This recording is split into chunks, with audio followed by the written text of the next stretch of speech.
Give these idiots the smackdown that they deserve. Untrained, ignorant people who don't have a clue. Ultra-crepidarian, ultra-crepidarian, ultra-crepidarian, ultra-crepidarian. Untrained, ignorant people who don't have a clue. Untrained, unqualified, ignorant, arrogant individuals. What the hell? What the hell? Untrained, unqualified, ignorant, arrogant individuals. They don't even read Arabic. What the hell? Ultra-crepidarian, ultra-crepidarian, ultra-crepidarian, ultra-crepidarian, ultra-crepidarian, ultra-crepidarian. I don't respond to stupidity and foolishness. What the hell? Ultra-crepidarian, ultra-crepidarian, ultra-crepidarian, ultra-crepidarian, ultra-crepidarian, ultra-crepidarian. I don't respond to stupidity and foolishness. What the hell? I don't respond to stupidity and foolishness. Ultra-crepidarian. I have rarely come across somebody who is more vulgar, vile, foul-mouthed, vicious, repugnant, depraved excuse of a preacher. What the hell? What the hell? Ultra-crepidarian, ultra-crepidarian, ultra-crepidarian, ultra-crepidarian, ultra-crepidarian, ultra-crepidarian. And I wonder, truly, does he know he's lying, or is he mentally insane? Ultra-crepidarian, ultra-crepidarian. Untrained, ignorant people who don't have a clue. Ultra-crepidarian, ultra-crepidarian, ultra-crepidarian, ultra-crepidarian, ultra-crepidarian, ultra-crepidarian. Does he know he's lying, or is he mentally insane? What the hell? Ultra-crepidarian, ultra-crepidarian, ultra-crepidarian, ultra-crepidarian, ultra-crepidarian, ultra-crepidarian. Sometimes, yes, ignorance is bliss. And I wonder, truly, does he know he's lying, or is he mentally insane?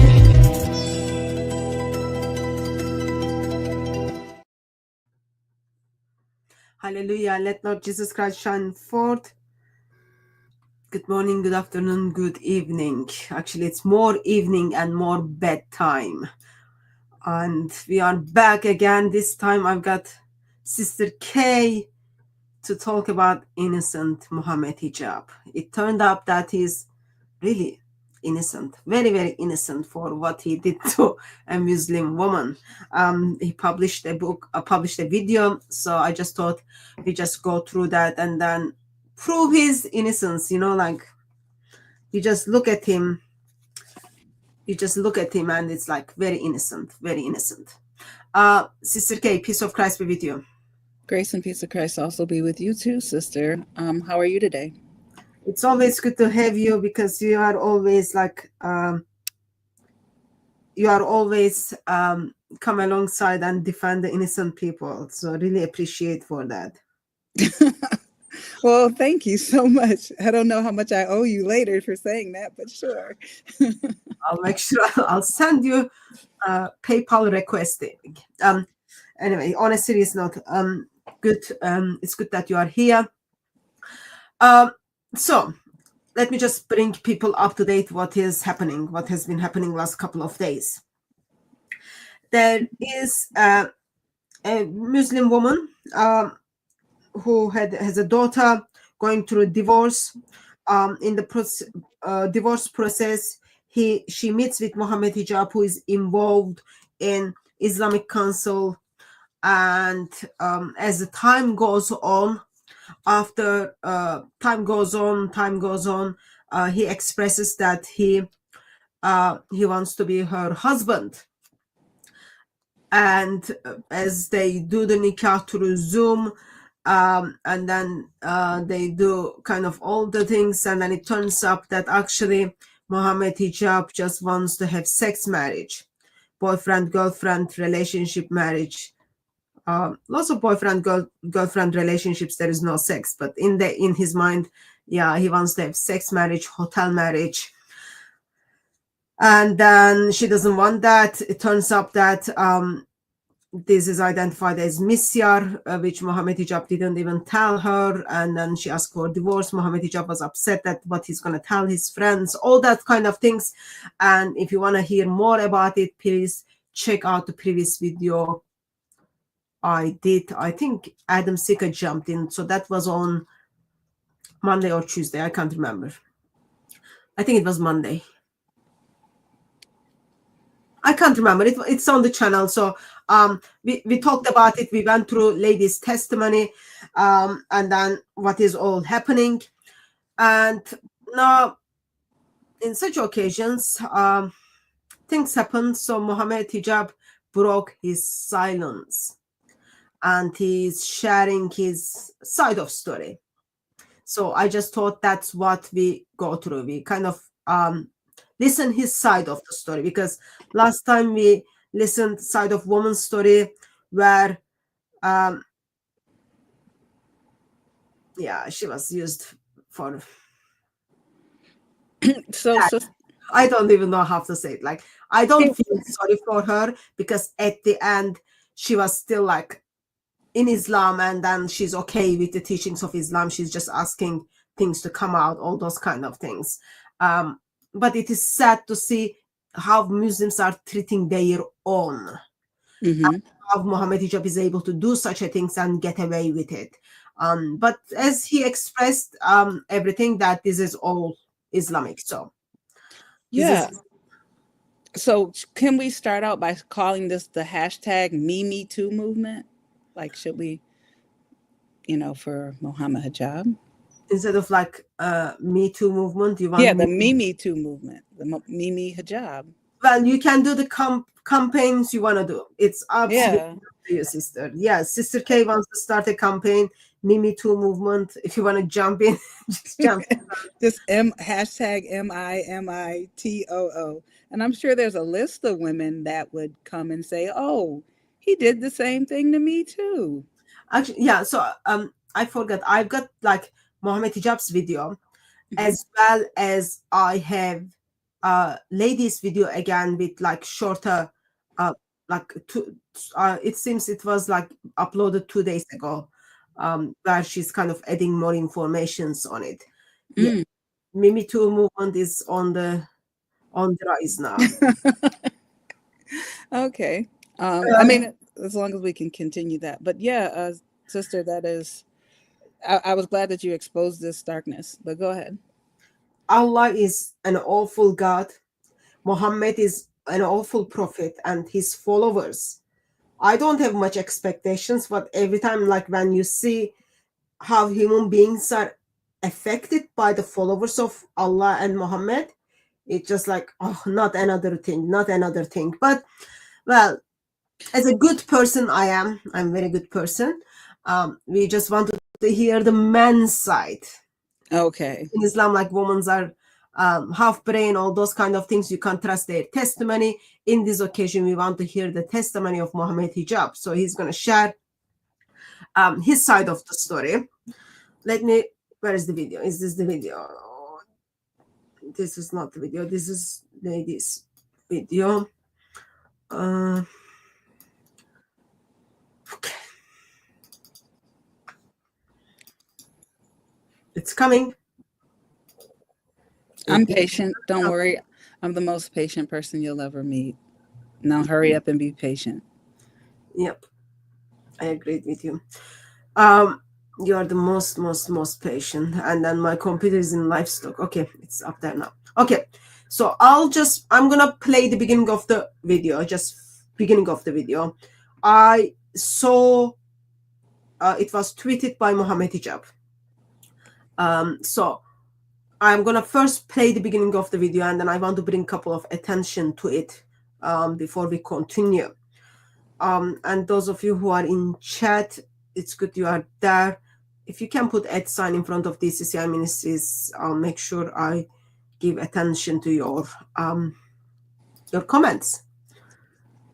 Okay, so let's pull up this. So video is titled Behind the Obsession: The Troubling Story of a Stalker Fixated on Mohammed Hijab. See some people have stalkers. Wow.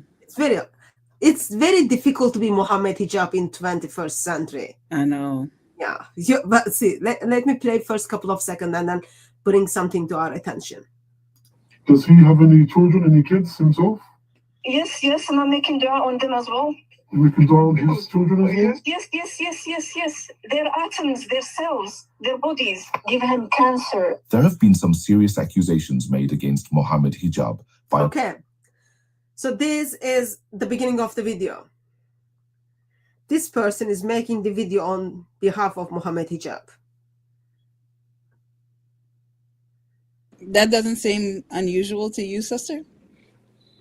Well, he doesn't look like Mohammed Hijab. His sound doesn't look like Mohammed Hijab. I know it's not Mohammed Hijab because his shirt is on. Boom. Yeah, that was the giver. That giveaway. This person is not acting like part-time prostitute. So the video, let me stop sharing. Stop share another screen. Video comes to us from this channel. Where is the channel? Okay. So it was tweeted by Mohammed Hijab and video comes to us from this channel. False accusations. Okay. Video was put a day ago and 40,000 people watched it. Wow. Okay. And this is from someone who's got only 291 subscribers. And so, I mean, wait, when did the channel start? You said it started a day ago? No, video was put together a day ago. I don't know how to find out when the channel started. If you click on this, I'll find it. I'll find it. You find that one. You look into that one. And then while you look into that one, I'll send you another thing. So I was like, wow, for a channel which has only 291 subscribers, 40,000 people watched it. How this video circulated, you know? Yeah. And then I click this thing. The channel has only one video. In whole channel, there is only one video. Channel called False Accusations UK. One video, 291 subscribers, 40,000 views, and video is only 15 minutes, 19 seconds. There's nothing else in the channel. And you click the video, which we just did, and that video doesn't look like human voice, does it? No, that sounds very AI generated. Are you sure, sister? You know what? We need to, because of the use of AI so prevalent in Dawah, we might need to like add AI, peace and blessings and strong internet connections be upon him. Because AI is trying to help Dawah, you know. So, Lily J. I heard one of her clip. I really don't know Mohammed Hijab's heart. I even don't know the False Accusations UK, whoever behind of this video. I don't even know their heart. I don't even know who they are. Okay, but as I listened, I haven't even listened full video. It's whole 15 minutes, man. So the part I listened, in my mind, Mohammed Hijab didn't even have a face to face what is the accusation towards him. So he hired someone and then give them the script and give them his phone so that they can use AI to put the video together. That's what I think. Yes. Of course, I don't know what is in his heart. When did he come up with the story that that somebody was stalking him, and that you notice that story of Elon Musk was threatening him? You notice that disappeared, like that. Just, I mean, has he been perpetuating that lie again and again?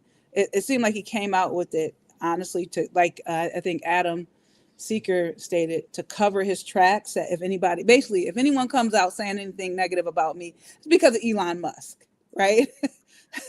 So that's like, if you look at the timeline, I remember watching that video, and then he was saying someone is gonna accuse, someone is gonna share like informations about my morality stuff, and because they want to take me down, all those kind of things. And now there is a woman who is accusing him for being like, oh, very, very, I don't even have a term for like what he done to her. And it just like makes you think, actually, this was going on behind the scenes, but he wanted to give the image, actually, no, this is like, it's a preemptive strike, and that's what they call it. And basically, before it gets out, I get to shape the narrative. Like, say if I rob you, right, and I do something wrong to you, and then I say, if you click on, actually, if you click on the channel and you click the more at the top of the subscribe channel, it'll show you that channel started November 8th, which was very interesting that, he has this just coincidentally 2023. This channel started November 8th, 2023. And the first video they upload is Mohammed's accusation, Mohammed Hijab goes through. Poor Mohammed Hijab. It's just like, I mean, this is this is a very successful channel with very low subscribers. So it's rather interesting that he would have, such a channel. But this person just seems to be the only thing that they have for their last the last year and a half. They had nothing on this channel, but when Mohammed Hijab needed to be defended, oh my goodness, I need to step up to the plate and defend his name using AI. Yeah, so like Mohammed Hijab doesn't even have face. Nope. To stand up and then say whether I did it or not. Like he could simply say, remember when the what was it Nico? called? No. Like a couple of years back, I can't remember the full names now, but a couple of years back there was a document came out where people would go to Netherlands, Amsterdam, and involved with prostitution. Oh. And some people's name on that list was some of the well-known Muslim missionaries. And that one of the Muslim missionaries, Mohammed Hijab's very close friend, co-worker, actually.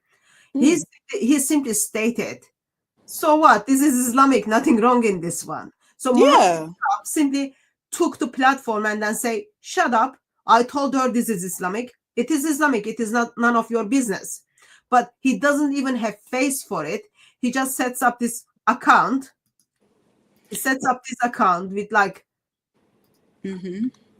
Well, because if you think about his efforts, who is he trying to present Islam to?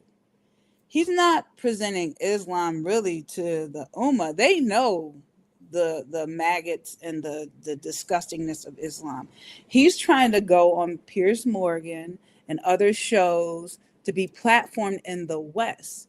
He does not want to be known as a misogynist guy that's betting multiple women and lying to them, saying, lying and saying, I'm going to take care of you in this aspect. But once you bed her, then, oh no, this is Islamic.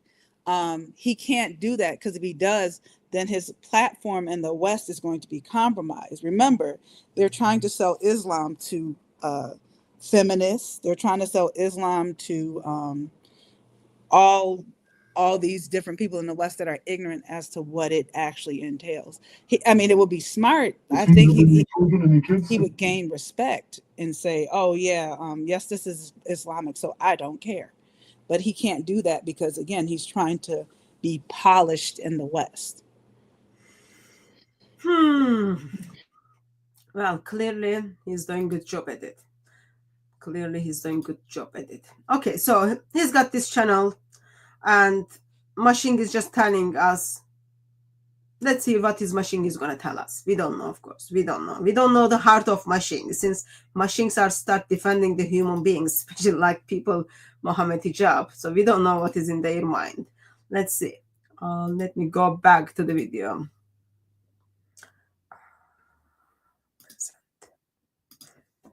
And those of you, if you didn't have time to watch the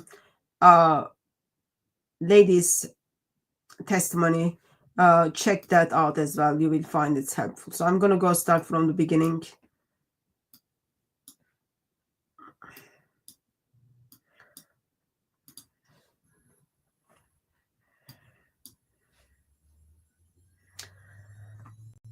It's going to come. It's going to come. It's going to come.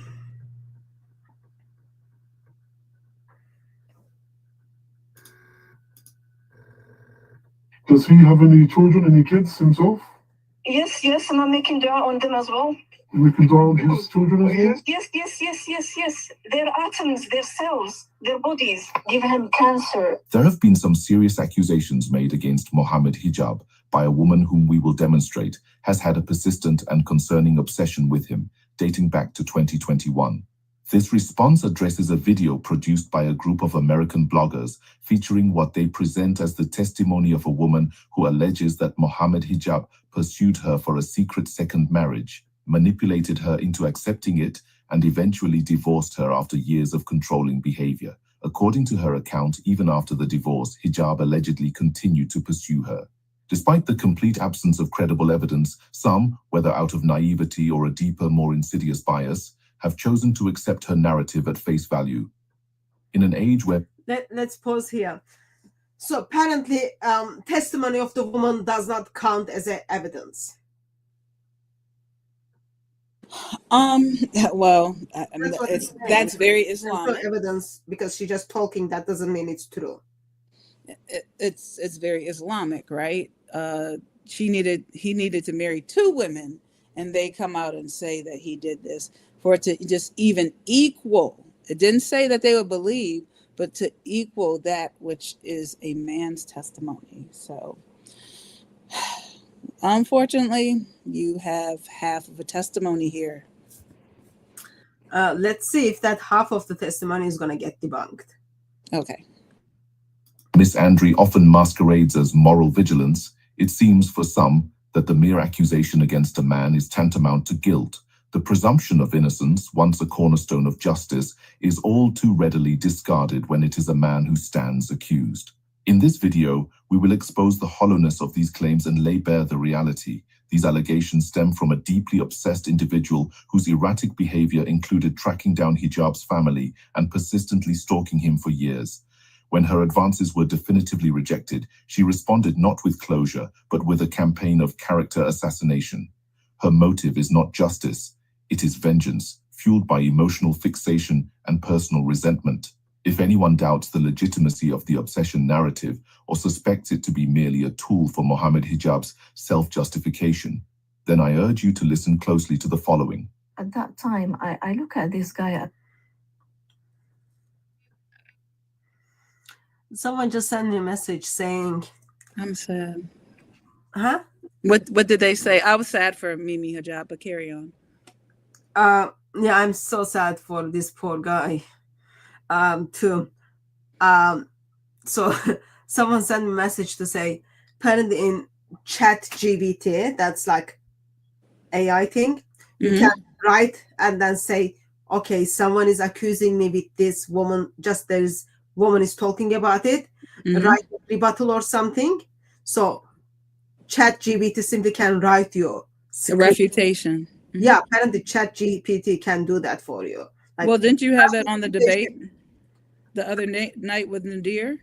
Oh yeah, that guy was like, I forget about it. No, someone sent a message saying like probably they just like ask ChatGPT and then ChatGPT is like writing this, and he then said a bunch of American witnesses. How are they witnesses? And they're there because the gentleman who kind of exposed it, actually lady already exposed it. Lady put up videos for 4 months ago.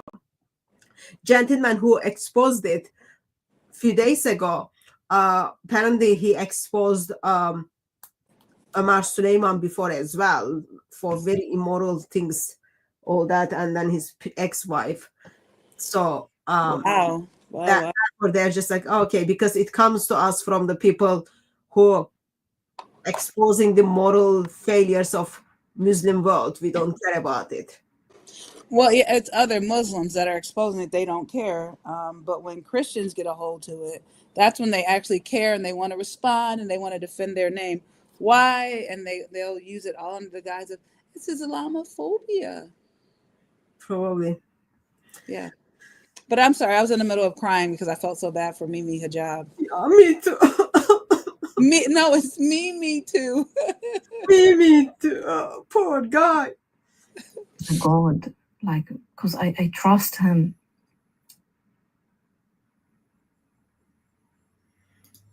Yeah, problem with my computer, if I pause it, it gets into live support and then it struggles.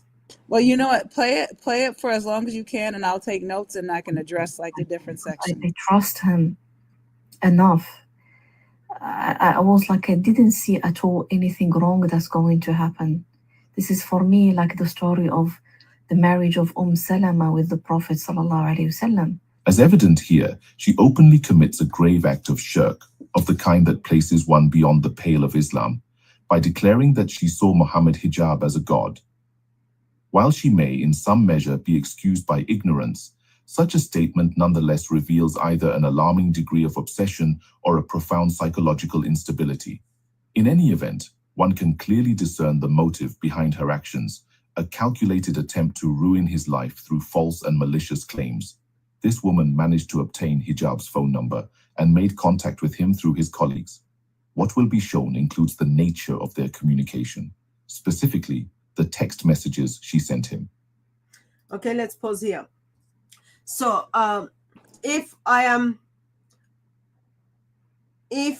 looking at someone as like, wow, this person is very good in his job, all that, like, what is that phrase? Like you look at someone with adoration, how they are doing what they do, all this kind. Admire him. You admire that person. Mm-hmm. So apparently, because she's admiring Mohammed Hijab and his work and seeing this Mohammed Hijab like as godlike, that already confirms her character as a failure. What did she say? I'm sorry, I didn't get. She saw him as, was it Suleiman or who was it? No, she was Salama, but like she was talking about like that herself, and she's seeing Mohammed Hijab as like, oh, okay, this is amazing, like he's like a god. Kind of like how they view Mohammed, but moving forward, so it's sure. But here's the thing: if he's supposed to be this great defender of Islam, right? Why wouldn't he tell her, like, hey, you shouldn't view me that way, right? If someone came up to you and said, oh my goodness, Hatun, I view you as a god. And then I said, oh, thank you. You're so kind. Send me all the worship. So no, absolutely not. You would be like, no, you need to look to Jesus.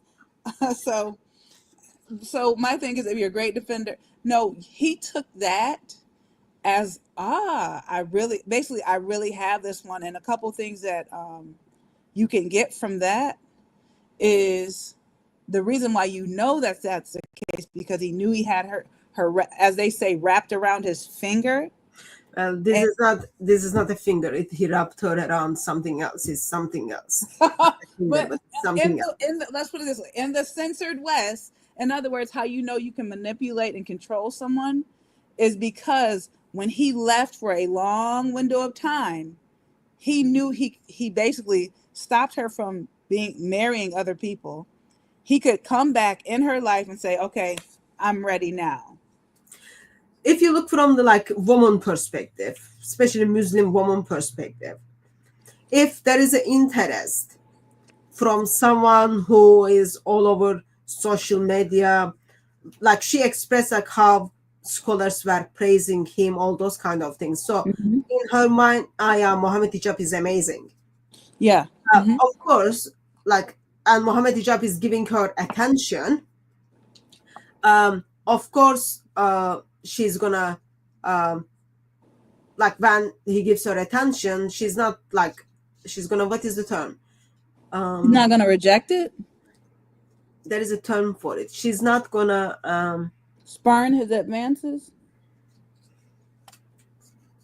I'm a nerd, so I don't. It's not my area of expertise, those relationship words, but she's being fluttered by it. Oh, okay, yeah. Like that's something very, very normal. Okay, so what they are doing now, they are sharing some of the text messages. Mohammed Hijab, and we call the lady Aisha at this stage. Mohammed Hijab and Aisha wrote to one another. Okay. So at this stage, we don't know if this is her number or not. Okay. And let's pretend this is her number. From this screen, we don't know when the message first started, how she got the phone numbers, like whose account is correct. Not very clear about it. Okay. So let's read those messages. It's like, imagine like someone just handing over their phone to you and they say, read my messages. But somehow, before you start, somehow they got a hold of the exchange between him and the woman. Yeah, Mohammed Hijab is sharing text messages. Okay. So here's the first screen. Let me just go a little bit back. Okay, yeah, this is the first screen. Okay. Oops, it's a little bit blurry. Okay, just a second. Okay, we start from here. This is so fast. So there needs to be. Okay, so this is the beginning of the first page. Okay. This is text message or WhatsApp. I don't know which platform. I'm not on WhatsApp, so I don't know that. We just want to see the messages. It's okay. Yeah. Okay, so look at the date of the messages, 2022. Okay. Okay. Dates of the messages is 2022. Please let me know. Actually, why don't you read it? Okay. Which one is him? I'm assuming the one on the left is her. I am assuming the blue is Mohammed Hijab. Yeah, that's what I was going to say. Okay, so please let me know your instructions so that I wouldn't disturb the class or the recording. Don't worry, inshallah. I hope you're well. I have some questions and need some advice. Can I call you now, please? Please? Okay, so January 2020, January 20th of January. Okay, this needs to be slowed down. I don't know how to make this slower. I don't know if you could. There must be. Okay, let me just figure this out. Okay. How can you make the video go? I know how to make it go faster. Yeah, if you go to how to make it go faster. Maybe you can. This is the page we looked. Mm-hmm. See, they even put her address. Oh my gosh. Get that off of there. That's Mohammed Hijab. I know, but get that off of the screen for your stream. No, it's in their thing. It's not in my thing. Sister, they don't care. They'll give you a strike because of someone else's stuff. Okay, so what we are gonna do is I need to figure out. I need help now. I want to go through those messages slowly because it's too fast. Okay, let me see if I can pull that up, and I'll just try to read through it off of the interwebs. Let me pull that up. Okay. Okay, so we read that part. Mm-hmm. January 16. Okay, this is so they are starting sharing the message from January 16. Okay. Mm-hmm. Salam Mohammed, I am running a little bit late today. Please let me know your instructions so that I wouldn't disturb the class or the recording. And then he replies, no worries, inshallah. Aisha writes, I hope you are well. I have some questions, need some answers. Can I call you, please? So far, anything is like dodgy for you? Sister K? I'm talking on mute. I don't, let's put it this way. I don't think it's dodgy, but for Islamic culture, it's inappropriate, would you not say, for a woman to be messaging someone? I don't know what the... Like, because But- she expressed Mohammed Hijab is in the Islamic Council. But No. hold on, but look where it says blocked, right? Look where the word says blocked. Yeah. Look right above that. There's a message up there. We can't see that message. Yeah, it's been blurred.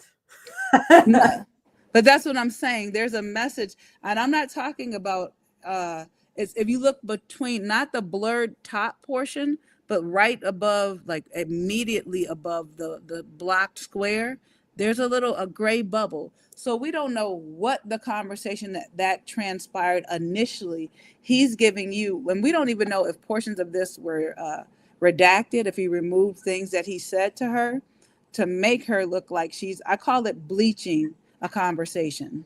Yeah, also, actually, there is a way you can delete messages, you send them stuff. So this is what, like, Mohammed Hijab wanted people to have access and then see, okay? We don't know the Exactly. We don't know what was happening before all this. So we just like press like this. Oh, it's so fast. Oh. Well, I got you. I'm gonna actually, what I'll do is I'm gonna read it from YouTube. I am going to try to mute my YouTube. I'm gonna mute myself for a second. If you can continue talking, just give me a second, and I'll pull up the actual wording. So I'm just gonna mute myself.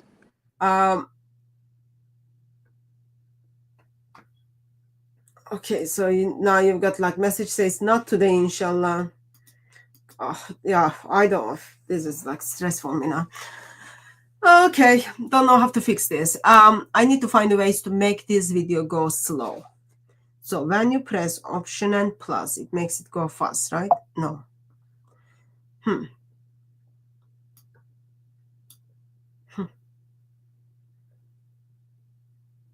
A platform with good opportunity for dialogue in between. I think that will be less than 6 weeks. So Mohammed Hijab invited her to something because she says, Salam Mohammed, I wanted to say thank you very much for your invite. You really don't know how much big this for me. And I'm so grateful and happy. It helped me a lot.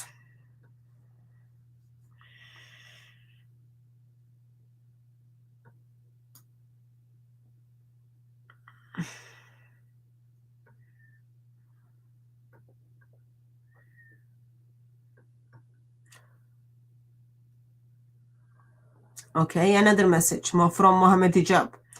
No married, no kids. I have known him for 20 years. Would you consider him for marriage?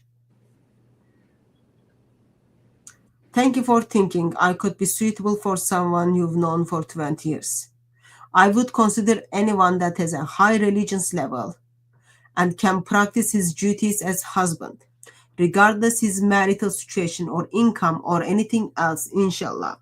So remember, she was telling Mohammed Hijab was looking for husbands for me, and then every time like there was like potential, there would be faults in the potential husbands. Okay, and then so this is the messages we were looking was 2022. Yeah. And the message on the screen is like 19 October 2021. And meantime, someone wants me to get deported from UK. Why? Because you want to take over UK? Oh, bless your heart. Deport.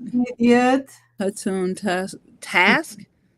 Can you just get her last name right? If you're going, I mean, you don't want them to sending out Hatun task, and you meant to say Tosh, like you don't want to get someone else deported by this. No, poor lady. Except her door and kick her out. She's like, what is this for? Yeah. I'm proper British. She's So now we've got messages from 2021. Okay, October 2021. Mohamed Hijab, his friend who is Mohamed Hijab knows for 20 years, and then asking if she can consider him as a husband. She's like, yeah, as long as he's got religious background, as long as he does his husband duties, why not? And then she says, can I call? Of course, such a things you just want to have like proper phone conversation, okay? Okay. Even at 25%, they scroll through really, really fast. Yeah. I wonder why that is. I don't even know. So that's how it's gonna be like. Press. Okay, can I call? Not today, inshallah. Okay. Can I go for religious man, inshallah? Allah, and give up inequality. I can go for a religious man, inshallah, and give up on equality. Okay, she's like, I can compromise. I can go with a man who has got wives and then just compromise my rights. Okay.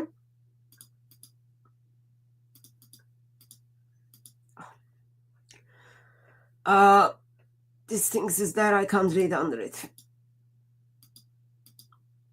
Okay. I just don't want to be cut off in case she finds out with no mistake of mine. She's okay to marry a married woman, married man. She's okay to be the second wife, okay?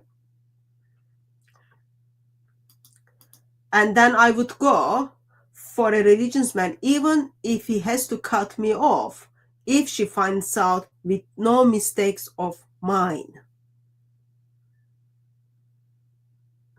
I am happy to be the secret wife. Secret wife?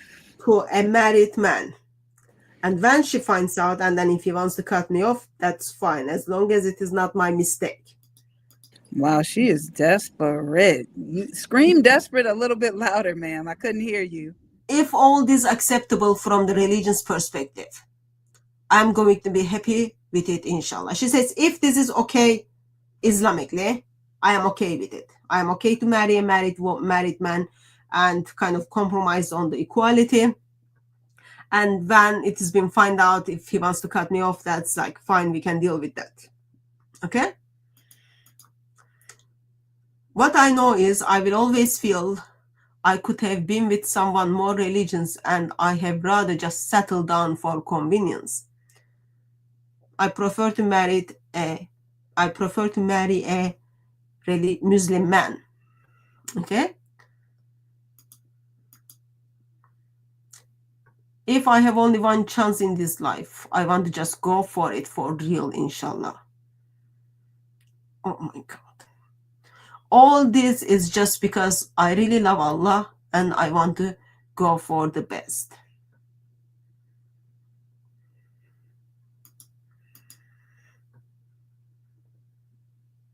Now I'm going to feel that I have really tried my best. So if it works, that's all right, inshallah.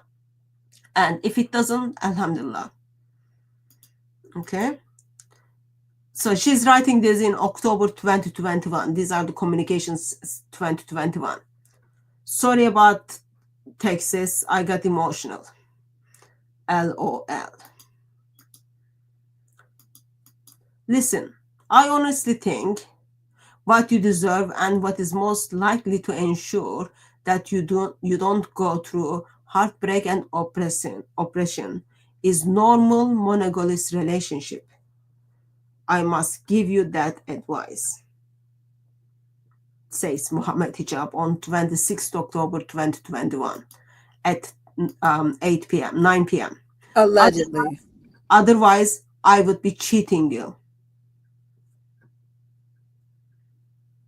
Can I insert that? I think this is so doctored, but carry on.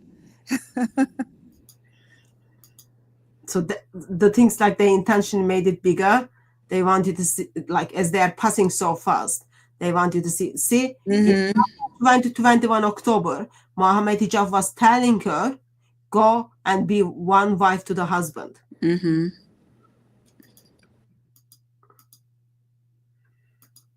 What makes you certain that I won't be heartbroken or oppressed in monogamy? Many women aren't getting their rights and are mistreated in monogamous marriages. Really? Not in Islam, yeah. No, I'm just saying, like, this conversation, it just screams a doctored message. And maybe I could be wrong, but it just seems like, you know. But other thing is like they're discussing kind of business things. If you think about it, this is like back in 2021. Mohammed Hijab is helping her to get a husband.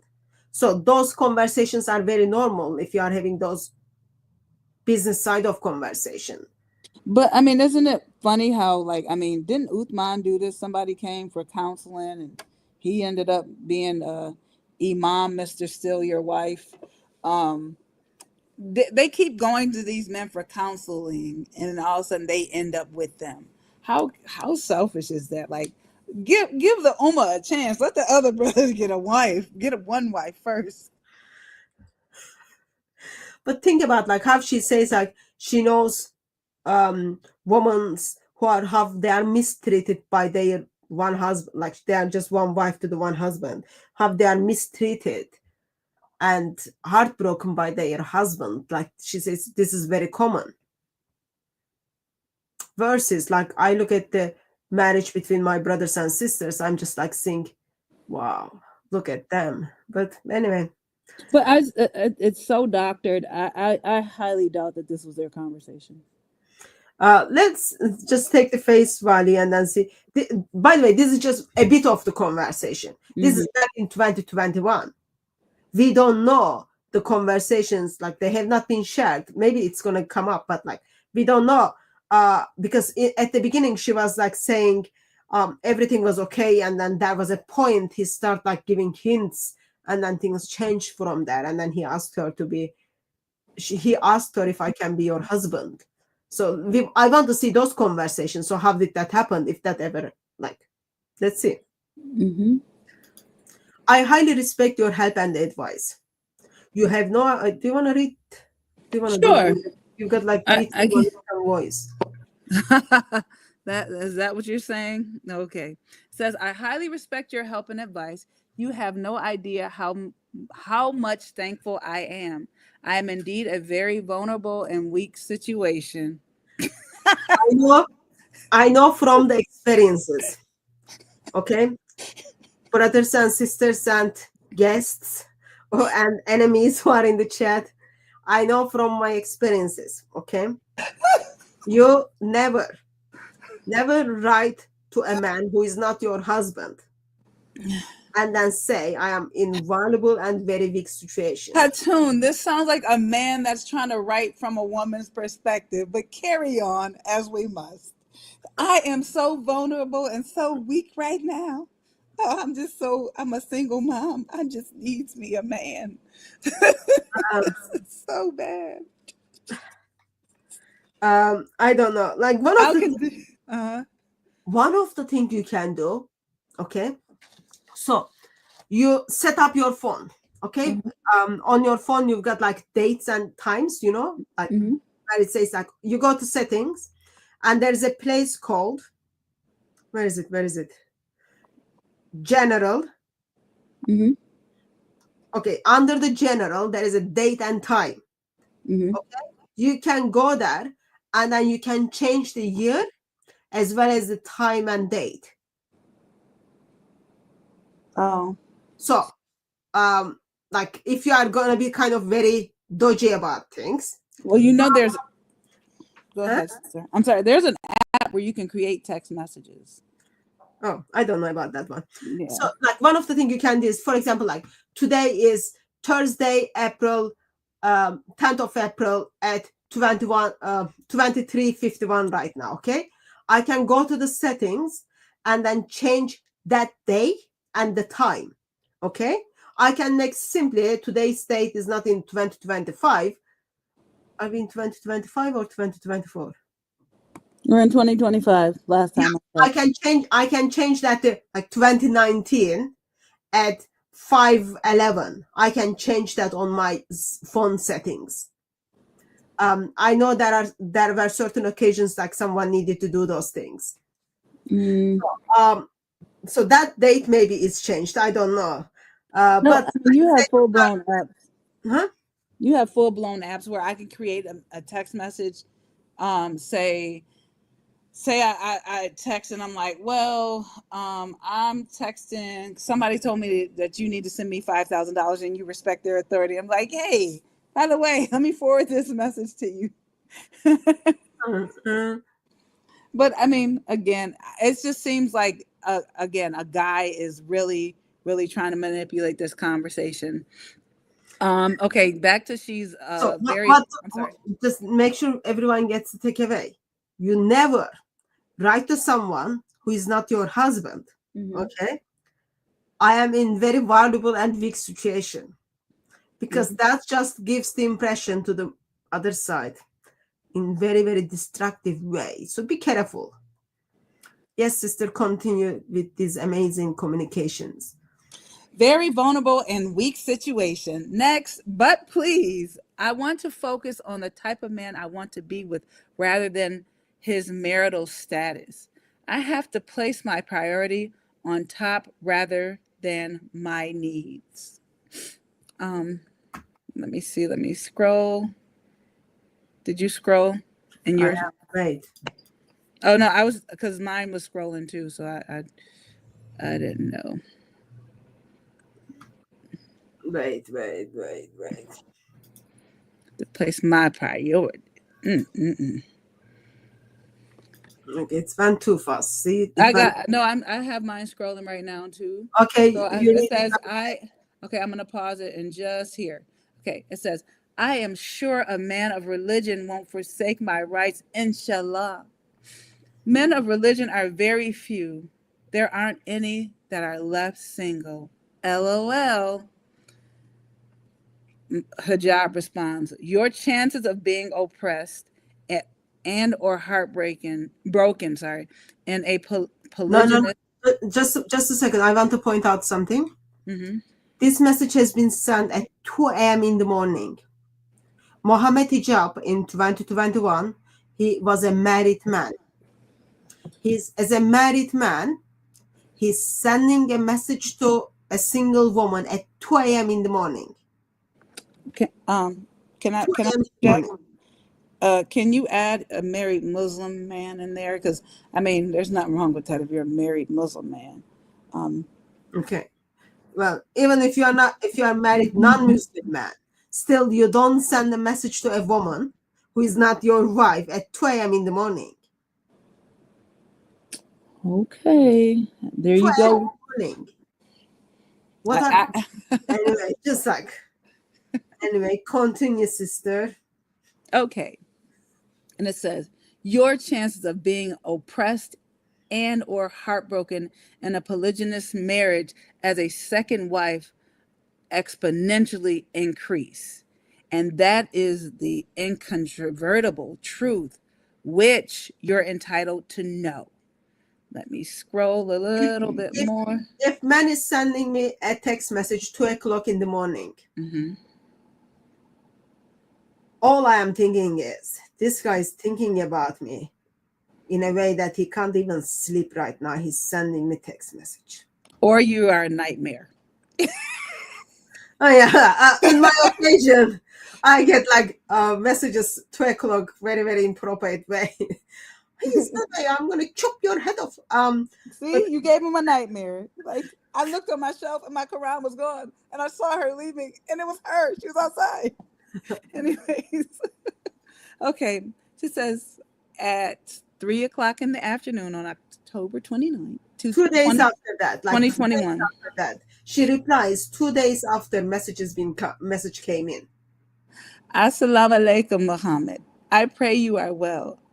I leave this to you, inshallah. Thank you for looking into this for us. I ask Allah to help you and reward you and grant us what is best for our akhirah and dunya. Ameen. Okay. Next. On 9 November, 6th of November 2021.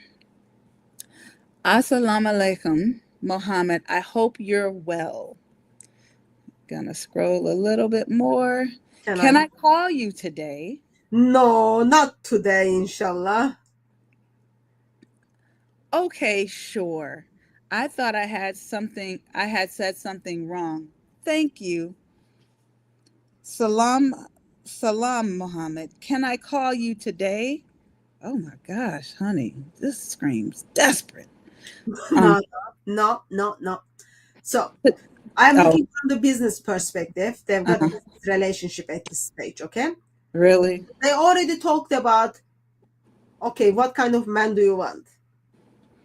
She says, doesn't matter as long as he's Muslim man. I am happy. I don't mind being second wife or not. No, he's a religious man. You forgot. Not just yeah. So Muslim man, Muslim religious man. Yeah. And then Mohammed Hijab's response is not very clear. So it's a couple of days silent. She wants to call for update. Okay. You make my heart go pitter pat. Mimi Hijab. I'm sorry. So next it says, today is not great. I'll call during week. Not today, inshallah. Sure, lady responds. Sure, thank you. November 25th, 2021 at 6:59. I'm assuming UK time. I really hate that guy, Fee, Allah, to be honest. I had video of him forwarded to me. I'm sorry, I gotta scroll up a little bit more, where I believe he has gone against the correct Aqidah and teachings of Islam and regarding to addressing the topic of divorces. So I have struggled watching the video you suggested just to find out I watched the wrong one. Ha ha. I will leave you a text or an audio after I watch the one about polygyny sometime soon, inshallah. Next. I'm going to scroll up a little bit more. Okay. Salam, Mohammed. I have seen the video. Naima has some very good communication and speech skills. I have benefited mainly from the part towards the end of the video. I understand that the family unit of the biological mother and father can technically never be replicated for many reasons. It's also very beneficial to keep in mind the kind of sacrifice a guy that will marry a girl with kids will make. And in the sense, despite the fact that even if he married a girl with no kids, they will still have kids in 2 years' time, and she won't have that much time for him again. But the sacrifice of marrying a girl with kids is something that deserves respect and appreciation. She spoke of polygyny, and to be very frank, again, we get back to the exact same point. I personally strongly believe in doing, let me scroll up, what I have to do. Everything else is in Allah's hand, and that's where it has always been. When we chose someone for marriage, we consider their deen, ideology, aqidah, habits, and their personality to form a sort of match.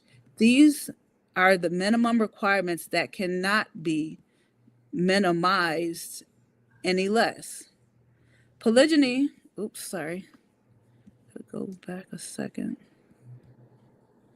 Is something a female craves for. It is something we accept in order for us to do what Allah has ordered us to do and seek what Allah told us to seek. Every girl wish she had her husband just for her and he loved her only. That's in our nafs craves. I don't need about this. There is Arabic term, I don't know what it is. I believe marriage has to be founded on compatible in terms of religiousness and personality. Everything else has to be secondary. So she's still trying to figure out like who she wants to get married. She's still trying to get a husband. She just looking. She out there hunting. I know that I have got nothing to give, or there is nothing about me that may be interested to anyone, but I don't see what is there. I may change in the list of what I am looking for, because that's what Allah has ordered me to seek.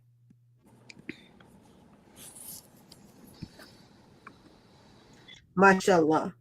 Thanks for your feedback. I appreciate it. That's November 2021. I wanted to share one more thing with you that I really disturbed in the type of disclosure is bringing forward to the Muslims. There is something, there is a word there they don't want us to know.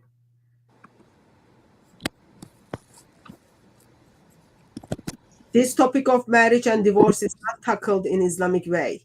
I think our Aqidah, we have to see things the way Allah, Shaitan, wants us to see them, and that's the whole purpose of having Quranic disclosure and the prophetic guidance sent to us. Now, marriage is spoken about as prize in itself, and divorced women are spoken about as if they are doomed and don't qualify for anything. Allah, the Satan, has taught us that these worldly gains or loss can embrace a number of definitions and not only one. Anyway, so she's talking about that. There is nothing in there. Hadiths, references, using facts, creating opposite, blah blah. Islamic doesn't I have value? Then because nature of world, nature of that. Again, Satan uses. Yeah, so it seems like a lot of Islamic references. Allah want them to see. So she's talking about creation account. Best way to see raising Islamophobia. Community towards women are already in valuable position facing Islamophobia and trying to raise their kids in the best way possible. In Islam, divorce takes one of the following position, similar to the position marriage may take in fiqh. Putting all divorced women in the same box is un-Islamic. In Islam, Allah has ordered us to be very prudent while dealing with non-Muslims in war, just in case one of them may be actually hiding a Muslim. If there is a possibility of being only one divorced woman that has veiled reasons for which she has divorced and ended up alone with kids, leads us to the ruling here. Ruling where we have to deal with divorcees one by one by vetting, and we do not generalize just under the pretext that these are the possibilities and not probabilities. Blah, blah, blah. Okay, just let me go back. Okay.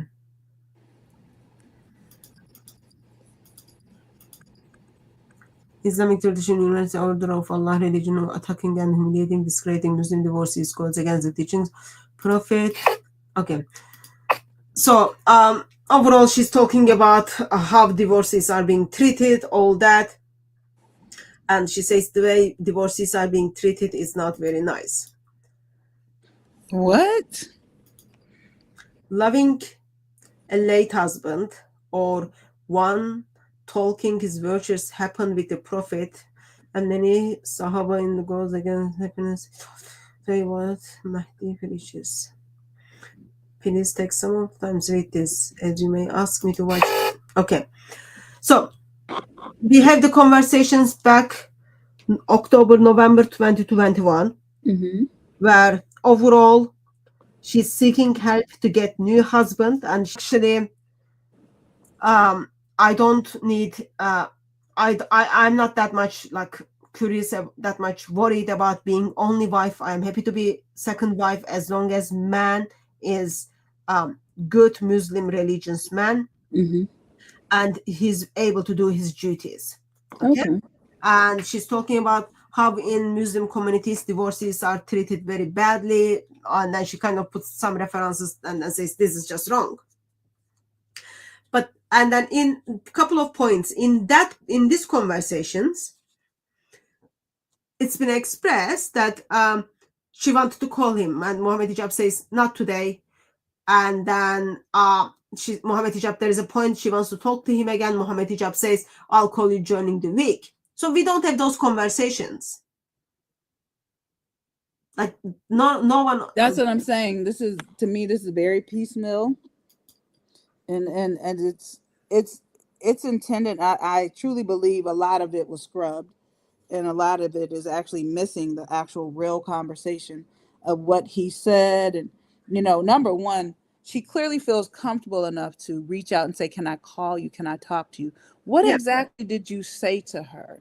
Like, you're a big, let's put it this way, even from the perspective of you being a big name amongst the Ummah, and like, as a woman, you'd be like, okay, he's probably busy. He's got a wife. I would feel uncomfortable calling a married man and having him message me late at night. Now, 2 o'clock in the morning, Mohammed Hijab is sending her message. That's what I'm saying. That's not even like emergency message, call 99 or something. It is like, just not. So that's what I'm saying. Like, what the messages? See what he just told on himself. Like, honestly, Mohammed Hijab, just stop. Just say, you know what? Yeah, I did, and so what?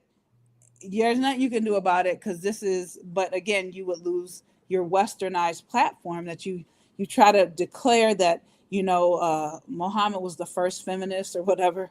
You would lose that. And you keep trying your best to try to convey that to the West. And honestly, even in this, you as a married man, if you were quote unquote just innocently just having a conversation, literally, my conversation hours are at a certain time. And if you are a married man and you contact me, you better be dead, dying, or just gone. Okay, don't call me after a certain hour, because I don't want my good to be evil spoken of, as the Bible states. So what you're conveying, just by the timestamps and the fact that you were conversing with this young lady late night hours. So, like, let me assume that you're married to one wife right at that point. You're in bed with your wife, rolling over to message her. And it couldn't have waited. Matter of fact, you have a feature on your cell phone to where you can schedule a message. So you could have scheduled that for the next day, 9 or 10 o'clock. But see, this is why I can't believe what you're telling me, sir. You're lying and signifying.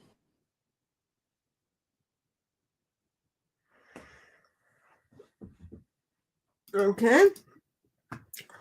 Because he's a hypocrite. Okay, so let's continue. So apparently from all these texts, they figure out she's stalking him. Poor Mohammed Hijab. He's suffering to reading all these messages. Oh, where is Barry? This is Barry number. No, I think it's the wrong number that you dialed. Oh, no, it's Barry number.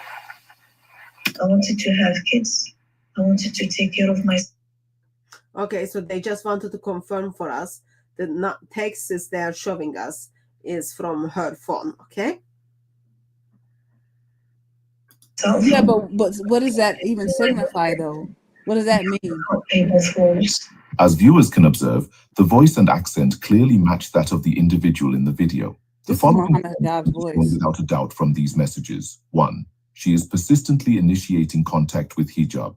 She proposes a Misyar-type marriage to him, in which she even acknowledges that she can be divorced if things don't work out. Where is it coming that there was nothing? Sister, did you pick up which message that indicating she was asking for Misyar? That was on page not at all.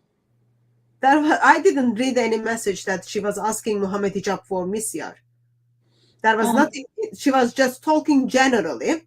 She was talking generally about, like, okay, I don't care that much about if I'm gonna be second wife or third wife. All I am concerned is, like, I want this Muslim godly religion's husband who is gonna do his duties. And if the wife finds out about me, and if he wants to cut me off, that's fine. Like, there is nothing approaching Mohammed Hijab in those texts. I know. I didn't pick that up. I don't know. Maybe because Mohammed Hijab is sending messages at 2 a.m. in the morning, when he's reading those messages, he's saying, oh, she loves me. She wants to please me, blah, blah, blah. No, he picked up daffodil. No, he picked up a daisy. I'm like, she loves me. She loves me now. She loves me. 2 o'clock in the morning in November, there is no daisy, sister. Well, he went to the grocery store and got one. Oh, my goodness. See, this is why you should not. This is the worst, sir. Like, this is the worst that you could try to defend yourself from an anonymous channel. Just stand up. Say it with your chest. We've seen it. We've seen it out in public. Yeah, do this. I'm saying it. You put your chest out in public, you know, you might as well stand on what you did. Stand 10 toes down. You guys were laughing about in a live stream that you could lie to your first wife to have another wife, and there's nothing they can do about it, because like you told those women that hey, we don't care about your opinion because this is what the prophet has said that you can do. But again, this lets me know Mohammed Hijab, and this is why the Bible is so true. The reason he won't come out and tell the truth, because he's suppressing the truth and unrighteousness, and it would expose him. Messed up. Overall, on those text messages which we've seen, there was nothing indicating she was asking Mohammed Hijab for Misyar. There was nothing indicating that. I don't know how this AI Mohammed Hijab, with his brave face and then his brave arms, strong arms, came to that conclusion. I really don't know. She said that she was vulnerable and desperate. That's why. But go ahead. Sorry. But that doesn't mean like, oh, I want to have Misyar with you.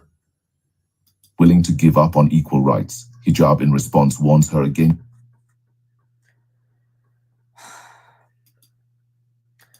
This computer sometimes stresses me so much. Hijab explains to her that heartbreak is very likely if she continues down this path. At no point does Hijab express any interest in this woman. 3. The messages from this woman are long, emotional, and copious. In contrast, they are met with 1 or 2 word responses from Hijab. His tone and approach throughout remain professional and distant. 4. Things escalate when she begins to make accusations and slander against Hijab. At this point, mediators attempt to communicate with her in the hope of finding a resolution. What will be presented next offers a chilling and repugnant glimpse into her mindset. I ask Allah subhanahu wa ta'ala to annihilate him, give him cancer, atoms in his body, his cells, his work, you know, the work, all the work he's done. Ya Allah, I ask Allah subhanahu wa ta'ala to spread it. I asked Allah to make the freeze blood in his veins. I made dua on him before. And I was in Thuluth al-Akhir min al-Layl, and I was like, how much I cried that time. She makes disturbing remarks about Hijab's children. Does he have any children, any kids himself? Yes, and I'm making dua on them as well. Making dua on his children as well? Yes. Their atoms, their cells, their bodies. There's certain things that you're saying, like, you know, making dua against his children Islamically, this is not correct, you know. With all due respect to yourself, right? Mm-hmm. You have respect for you and all that. Absolutely. So far, according to what I have, maybe there's something I have to look into, but so far I think that I have 100% permission to do that.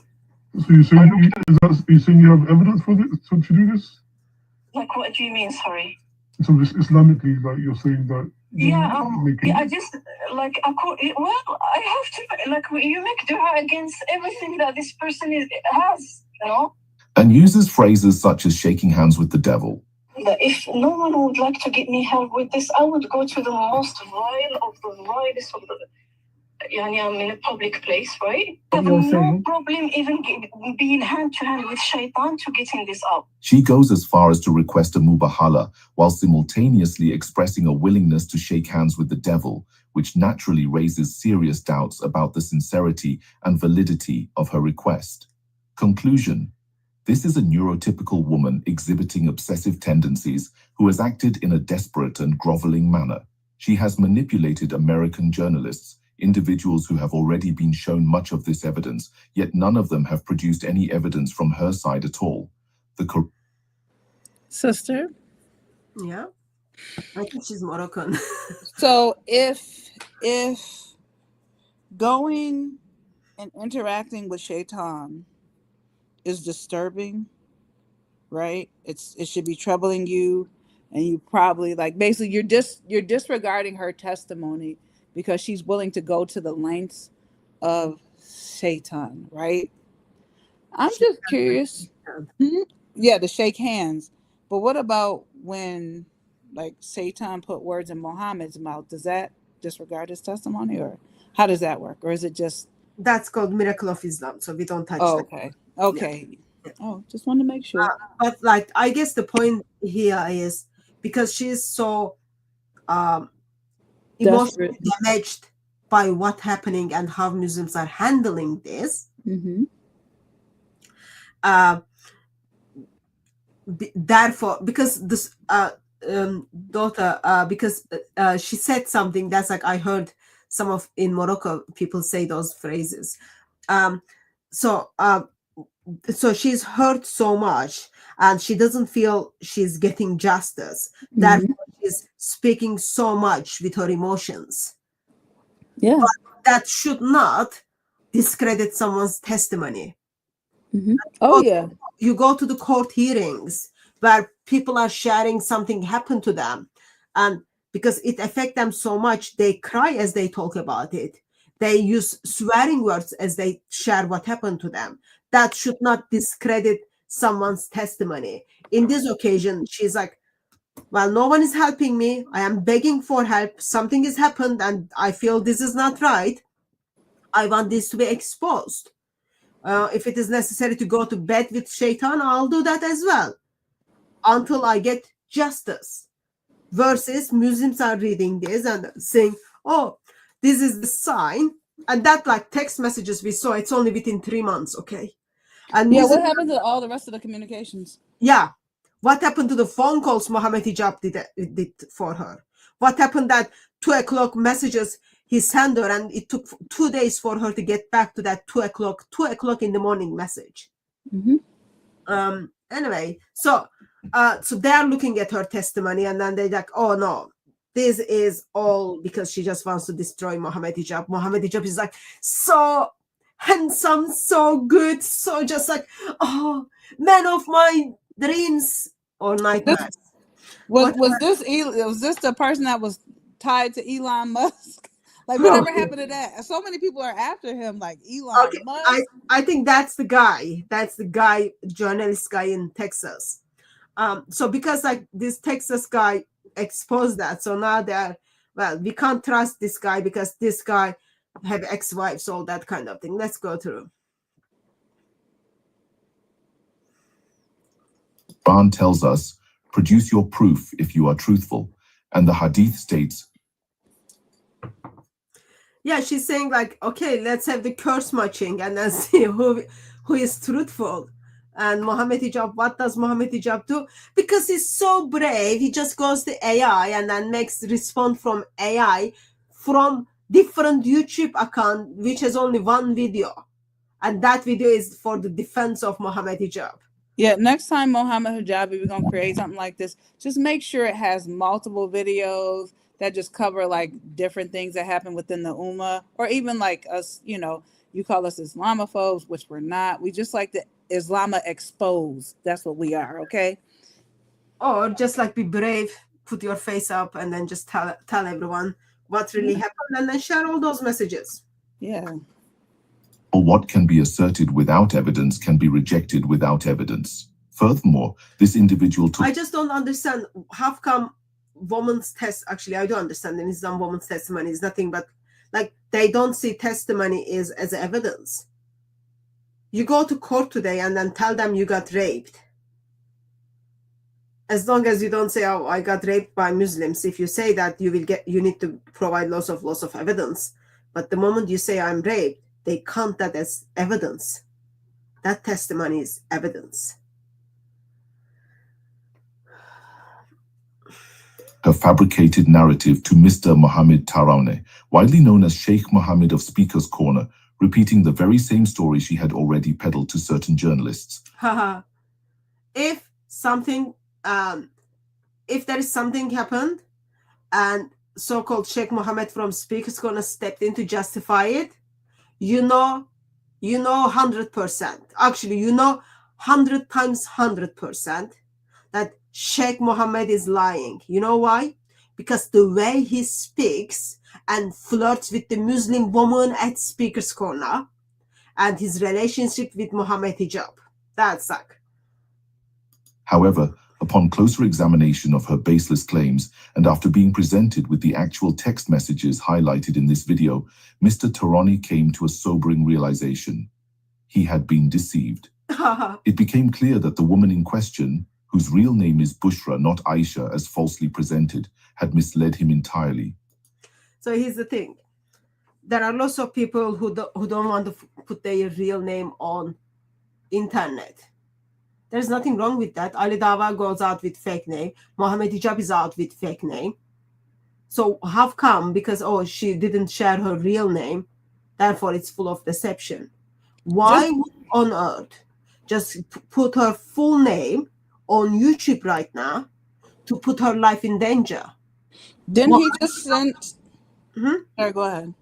Mohammed Hijab's gangs went into the house of Muslims and break into the houses. So now they are telling her full name. They are telling her full name on internet, and it's very easy. You can figure out where is she from.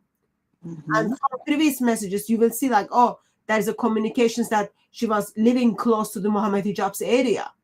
So it's not very difficult for people to figure out who this woman is. And I went for the person to give out her address. Yeah, now they are putting her life in danger. No, it's not. They're just sharing. It's called doxing. They are doxing her and putting her life in danger. Hatun, it's an information share. Sorry?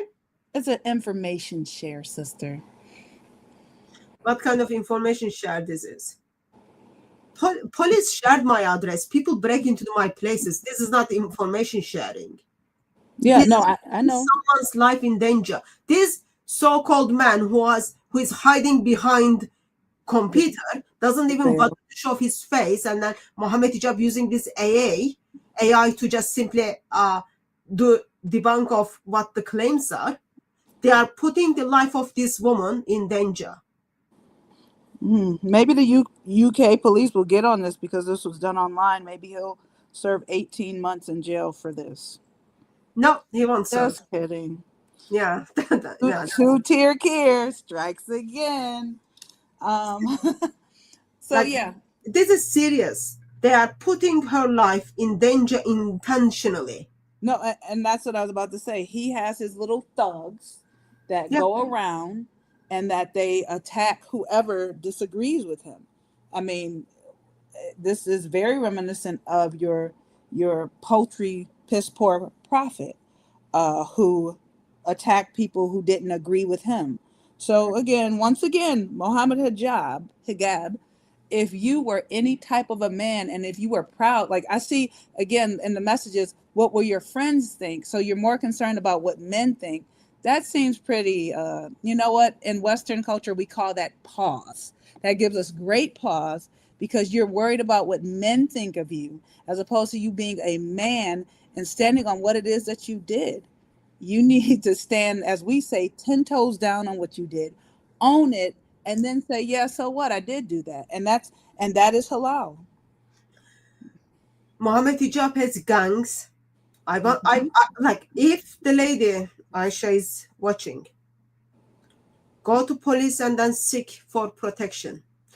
Not only protection for yourself, also for your family. Mohammed Hijab has gangs, okay? They will come after you to shut you up because of since Mohammed Hijab is so innocent, I'm sure like 100% everything is your fault. Not only come after you, but they will also come after your family. That's how it works in the gangs of Mohammed Hijab.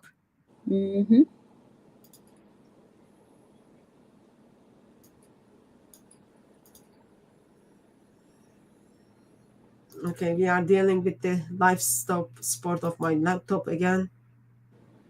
Shaitan, he's in your laptop. With the actual text messages highlighted in this video, Mr. Tarani came to a sobering realization. He had been deceived.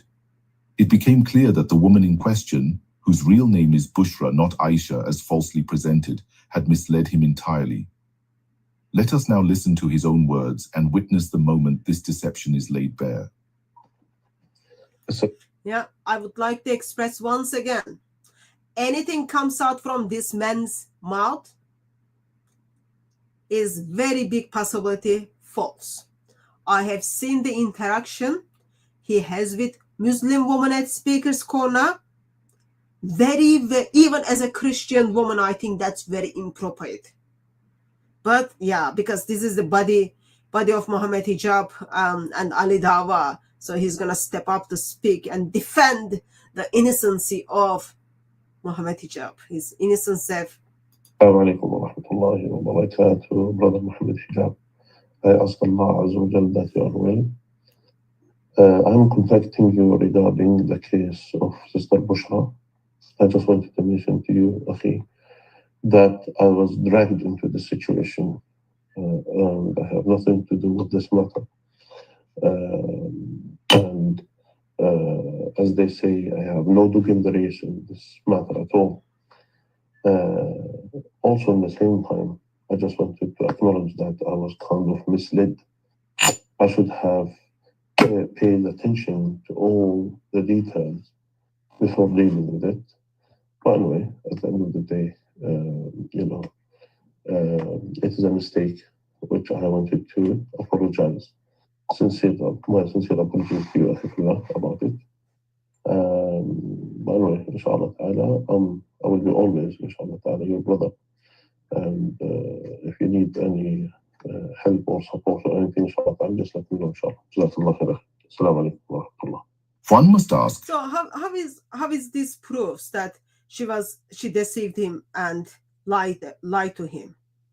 Nothing. Like he didn't express, oh, she told me this, actually now I figured out this is lie. She told me this and I figured out this is lie. Nothing. Only thing we got from him, that name of the lady, that's it. That's it. Yeah, he just said, oh, I have no dog in this fight, or he. But like, what is it? What is it that he's apologizing for? What is it that expressed that, oh, he figured out he's deceived? Nothing. Like, where it comes, other things like, why is that like become fashion? You call someone for apology or for something else, and then you get recorded, and then your recording goes up on YouTube. And this, like, he's talking to so-called, in this clip, he's saying, hi, Mohammed Hijab. So he's talking to Mohammed Hijab. So Mohammed Hijab is recording him for the apology. But what is the apology for? Oh, because I fall into deception. She said this, and we figured out this is not the right. But did they really, or did Mohammed Hijab come to him over the top, being upset, and like, I'm going to expose you? You know how he likes to threaten people. You're finished. And yeah, but we don't know. The thing is, there is nothing in that recording that, like, less than a minute recording indicates she lied to so-called Sheikh Mohammed. There is nothing brings up the fault of the lady. There is nothing. All we have is like, oh, he did something, and then Mohammed Hijab is upset about it, and then he just like, oh, I'm sorry, baby. That's all it is. Yeah, well, let's go forward and see what other shiny gold nuggets that they released to us that they've been exposed. One are American bloggers known for their fixation on gossip and for targeting American duat.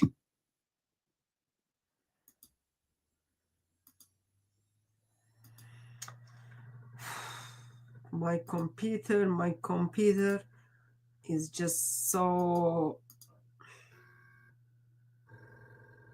in a matter root. Okay.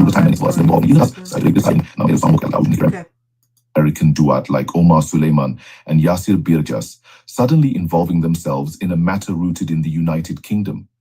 What exactly compels their intrusion? A clue may lie in a voice note where one of these bloggers tells Mohammed Hijab that he is cornered, all while admitting there is a lack of concrete evidence. Okay, so here's the other problem they have. They don't have any problem that Mohammed Hijab abused this woman or claim that Mohammed Hijab abused this woman. They've got no problem with that. They've got problem that a Muslim who lives in America is dealing with what is happening in UK. Yeah. That's their problem. So I cannot talk about what is happening in America with David Wood or with others. Apparently that's your limit. Then you ask a question like, why Mohammed Hijab or Ali Dawah or all that junk gangs spend their time to attack Muslims in Middle East, scholars in different parts of the world? But didn't they say at the beginning of this video that bloggers helped them with this video from the US? Okay, I guess it's only okay when they do it. Yeah. Okay. Yeah. Like they have live streams attacking others, but someone just exposes their sin or someone expresses what they have done. They are not happy about it. That causes stress to Mohammed Hijab. Let's just, you know what? I'm just going to give this to you, and perhaps this might work.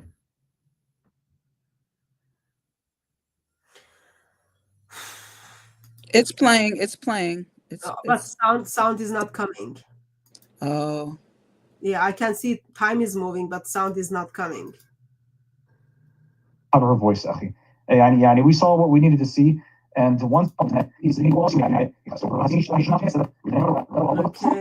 progress from here. If you don't answer me, خلاص قدر الله, whatever. What am I going to do? But at the same time, she needs to have her voice, أخي.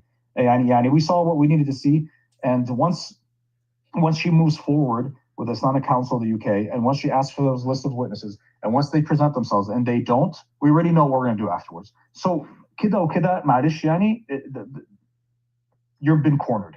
The speaker explicitly states, you've been cornered. But this raises a crucial question. Why would anyone genuinely interested in truth or justice speak in terms of cornering? Is that the language of an impartial seeker of facts, or of someone driven by a different agenda? Let us listen further. On the other hand, and I need you to also understand this, I'm not going to be quiet. Every single one of us has been burned by religious, powerful figures because of whatever reason. And unfortunately, when they get to that ibtila of a shuhra, becoming famous, unfortunately, the vast majority start to engage in wrong behavior. And I ask Allah subhanahu wa ta'ala, He protects you from that. I'm not saying that you did it. I'm just asking questions so that you can help us, so that we can help you at the end. But again, I get it. You don't trust us. You don't know who we are. We could just turn around and basically backstab you and betray you. I understand that, and I would probably be hesitant as well if I was in your situation. So I don't know what else to do. I'm just giving you a lifeline. If you want to have a video chat with me, if you want to get to know me, if you want to just, you know what, maybe that's what it will take for you to feel comfortable with me. Ahlan wa sahlan. In this segment. Okay, so what we have here is guys getting in touch with Mohammed Hijab and saying, okay, this is what is happening. What is your response? You've got to respond to this. We cornered you. And what is faceless Mohammed Hijab does in his response is, oh, I can see they don't care about truth. Why? Because they said we cornered you. They figured out all the things you've done, Mohammed Hijab. You've got nothing to hold on. Oh, sorry, I forgot. Now you can just abuse them and then all those kind of things, threat them. Yeah. Yeah, Mohammed is he's trying to, again, everybody is lying except you. You are the true victim. And what else? Yeah, She pursued, yeah, you're totally innocent. You're 100% innocent. She pursued you, but again, we don't see those exchanges in that text message. We don't see any of these exchanges. Again, you're bleaching everything, but again, you're exposing yourself because you're a married man messaging a single woman at 3 o'clock in the morning, 2:51. Get it together. Gather yourself, sir, because you're lying. Abu Ayya lays bare his motivations. He openly admits that both he and his associate, who happens to be Dunya Shwaib's ex-husband, have been burnt by religious figures. This is not the language of objective inquiry. It is the language of grievance. It suggests that behind veils, an organization with opaque funding sources and dubious methods is not operating upon the ethical standards of Islam, such as due process or the burden of proof. Instead, it is propelled by personal vendettas and emotional baggage. Notably, Dunya Shwaib's ex-husband exhibits a staggering double standard. On one hand, he demands the public disregard the serious accusations made by his ex-wife due to a supposed lack of evidence. Yet, on the other hand, he sees no need for evidence when it comes to discrediting Mohammed Hijab. The inconsistency is glaring. I want to point out something. When someone expresses what is the reason they are dealing with these things, because we've seen what these famous Dawah gangs do. For example, what Umar Hussein did, how he was flirting with a woman who wasn't his wife, or how other Muslims were asking to kids and their mothers to send up their like inappropriate pictures. So that's abuse. We have seen those things, and some of those things caused relationships to be broken. Therefore, this is my priority. When these things happens in the Ummah, I want to talk about it. I want to expose if there is wrongdoing. That doesn't mean, I am starting in the position you made a mistake, you sinned, and you need to repent, or you made a mistake, you need to fix it. That doesn't mean that. That means simply I am looking into these things because I have I have seen the consequences of this in my life or in the life of my beloved ones. Just like, seriously, this AI is like really stupid. Can't even put together arguments to defend Mohammed Hijab. But let's hear, like, where is the part about Misyar? Did they have sex in hotels?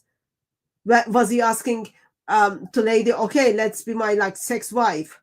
Oh, let's be my this, like, come to that part. Because remember, he said, sorry? Remember, he said he can see, like, before they marry, he's allowed to see all of the woman, right? To the hole, yeah. He needs to check the holes. Everything. Yeah. So if he's able to, I mean, where did those conversations go? Because he said he likes to see what he's before he gets it. Yeah. These are your words, sir. So this is the cleanest text message exchange, and then this guy is coming along saying, oh, well, this is grievances. No, because people with larger platforms amongst the Dawah, they get to do whatever they want because they have the numbers behind them. And that's for all I think for all groups. We get to see that in like in different groups as well. People who's like, there is always abuse. But yes, in this case, like the way to respond to abuse is like very disgusting. So, but double down on it. Yeah. Let's see if like, let's hear about if the Misyar marriage happened, if they met in a hotel, and then if he checked the holes, if he did like told her, okay, let's have sex marriage. Yeah, let's look at that part. Let's look at the part where they did the nikah as like husband and wife, but it turned actually no, this is Misyar, this is all Islamic. Like the point she's focusing on her testimony is those parts. Let's look at that part. Less an advocate for accountability than it is a vehicle for personal retribution.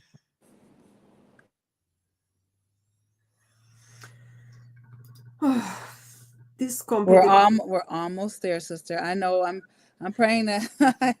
This computer is so lucky that praying that I can get you a hard drive and a laptop one of these days. This computer is so lucky it's land. Personal retribution. Its mission appears rooted not in sincerity, but in a desperate attempt to undermine influential duat. Motivated, perhaps, by the bitterness of failed relationships and the bruising of fragile egos. The message is clear. This is not Dawah. This is defamation masquerading as activism. As we have observed, the woman leveling accusations against Mohammed Hijab appears to be either deeply unwell or consumed by malice. In an age where tens of thousands of innocent children are being slaughtered in Palestine, where the Ummah is united in supplication for the oppressed, we find her shockingly directing dua against defenseless, blameless children.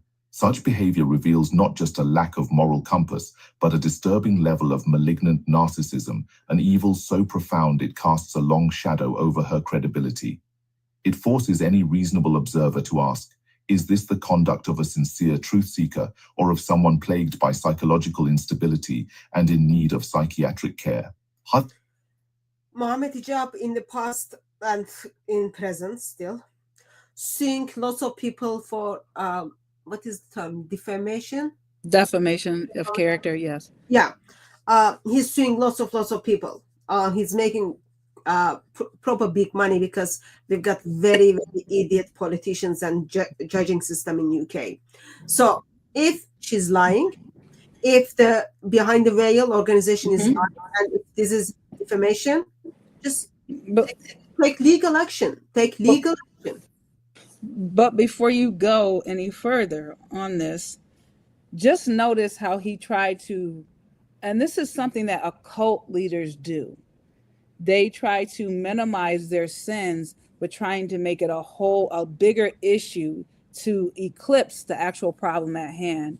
And so what he's doing, he brought up Palestine. I was going to talk about. Wasn't that Palestine happening when you were talking about looking at naked women's holes? Was that that was happening then? But was that also happening when you were talking about spitting game, quote unquote, to women and trying to basically manipulate them out of their panties? Was that happening then? Oh, so now it's, and honestly, this is obviously your voice, but in AI. Dude, this is the worst. Even your inflection is in this. So whoever created the video either used your voice and said, let's do it this way. Sir, do better next time, because this is the worst ever that I've seen. To like, it's like you hiding your face. It's like you hiding your face with like a clear piece of plastic. So here's the thing. I asked a woman who's got a daughter to have sex with me in hotels, and I deceived her into it. And now she's very upset because she was not happy with the deception. She decided 4 months ago she's going to make a video about this and then bring it to the public. Once I figured out, oh, I'm going to make a video and tell the world, people are after me because they want to just like, they see how powerful I am. They want to destroy me. Okay? And meantime, well, while I am supporting terrorist organizations such as Hamas, meantime, I want to talk about how to check the woman's proportions, how to check their holes, giving advice to people like, yeah, go and have wife, and you don't even need to tell your wife, like, I owe you nothing. This is all Islamic. You abuse all these kind of things, or not abuse, actually, you practice all these Islamic kind of things. And now once your sins are being exposed, not your sins are being exposed, now what it is? Oh, people, Ummah, wake up. We have bigger problems. We've got terrorists in Palestine, and those terrorists are being murdered. Those terrorists went into the land and kidnapped women and raped women, murdered kids, elderly, burned human beings. That's what we need to focus. We need to focus the well-being of these terrorists. Meantime, this not poor woman, actually, like, because she knows like this is Islamic and she's still stuck in Islam. She wants to fight her way. Oh, he had sex with me and he hasn't paid to me. He deceived me. Even in Muta, you get money. but I had Misyar, I get zero money. And Oh this is no. it's not fair. Yeah, and honestly, when you listen to her testimony, you could Not hear. only, not only that part, I forgot the part where like Mohammed Hijab says, "Don't worry, I'm not gonna make you pregnant. I'm gonna have you I'm gonna have sex with you in a way that you are not gonna become pregnant." Okay, so he can. 4:24. So that moment is already treating them the way they were told to treat the woman of Surah 4:24, and she was quite okay with that until no check, no money. Well, this is not acceptable. I know she's like, she probably had to pay the hotel fee to get. Oh my gosh. He left her with the bill. Because she talks about like, we can't go out at the same time because we don't want people to see us all. But anyway, the point is, we need to forget all those things. I didn't pay her. I didn't do all the things I promised her. I intentionally deceived her. All this. We forget about these things. Now we need to focus on our terrorist brothers in Palestine. For her, come to Sister K. If you gonna be in Islam, let me just teach you how to at least, increase your portfolio. You never do Misyar. That's a no-win situation. He probably left her with the bill. Like he probably left because he's married. He had to go home, so he probably left. And then, like in the morning, the bill gets slid under the hotel room door, and she had to pay it. Oh my gosh! But like very sad, like very basic principles. Okay, you are Muslim or you are non-Muslim. You do not marry with someone whose family you have not met. Very basic human principles. You never reply or text someone as a single man or single woman, or like married man or married woman. You don't text someone who is not your wife or your husband at 2 a.m. in the morning. Like in this occasion, like like Sister K said, like he's like turning in the bed 2 o'clock in the morning, grabbing his phone, and then like, what should I remember Aisha, even her proportions, I remember. Let me check what was our last text message. And the circumference of her home. Yes. I love her knowledge on Islam. Yeah, potential sex wife in a hotel. Wow. Wasn't she? I mean, again, this is, what, and let's go back, because she said she was doing Dawah with 10 different sisters. Yeah. She was doing all the things, quote unquote, for the Ummah that she would be seen as a virtuous woman in, I guess, in Islam. But this lets you know, no matter what you do in Islam, no matter how much of a quote unquote woman of the Ummah you are, you're always going to just be seen as She will I was going to say a warm, wet, but you know what? I won't say that. I don't know what's that, but like toilet paper is a good example in here. I mean, toilet paper actually, people can't live without toilet paper. We found that out a couple years ago. No. Go to the mosque in Michigan, sister. They can. Oh yeah, stones. Odd number of stones. Rocks. Yeah. Yeah, it's disturbing. It is very much disturbing. But of course, as it's been expressed earlier, we don't care about that. All we want to care about our terrorist brothers in Palestine. Our terrorist brothers are being murdered. Our terrorist brothers are getting fat and fat. The ones who didn't get murdered. Multi-billionaires, the ones. Did he mean his Palestinian brothers, the ones that are in Dubai, or did he mean the ones that are, living in penthouse suites in Dubai, or the ones actually on the Gaza? In Istanbul, or we've got like one of them like living in England. His second house is in Turkey. Anyway, yeah. So like it's just anyway. But like, I want to point out like. Even like when I forgot. I'm getting old.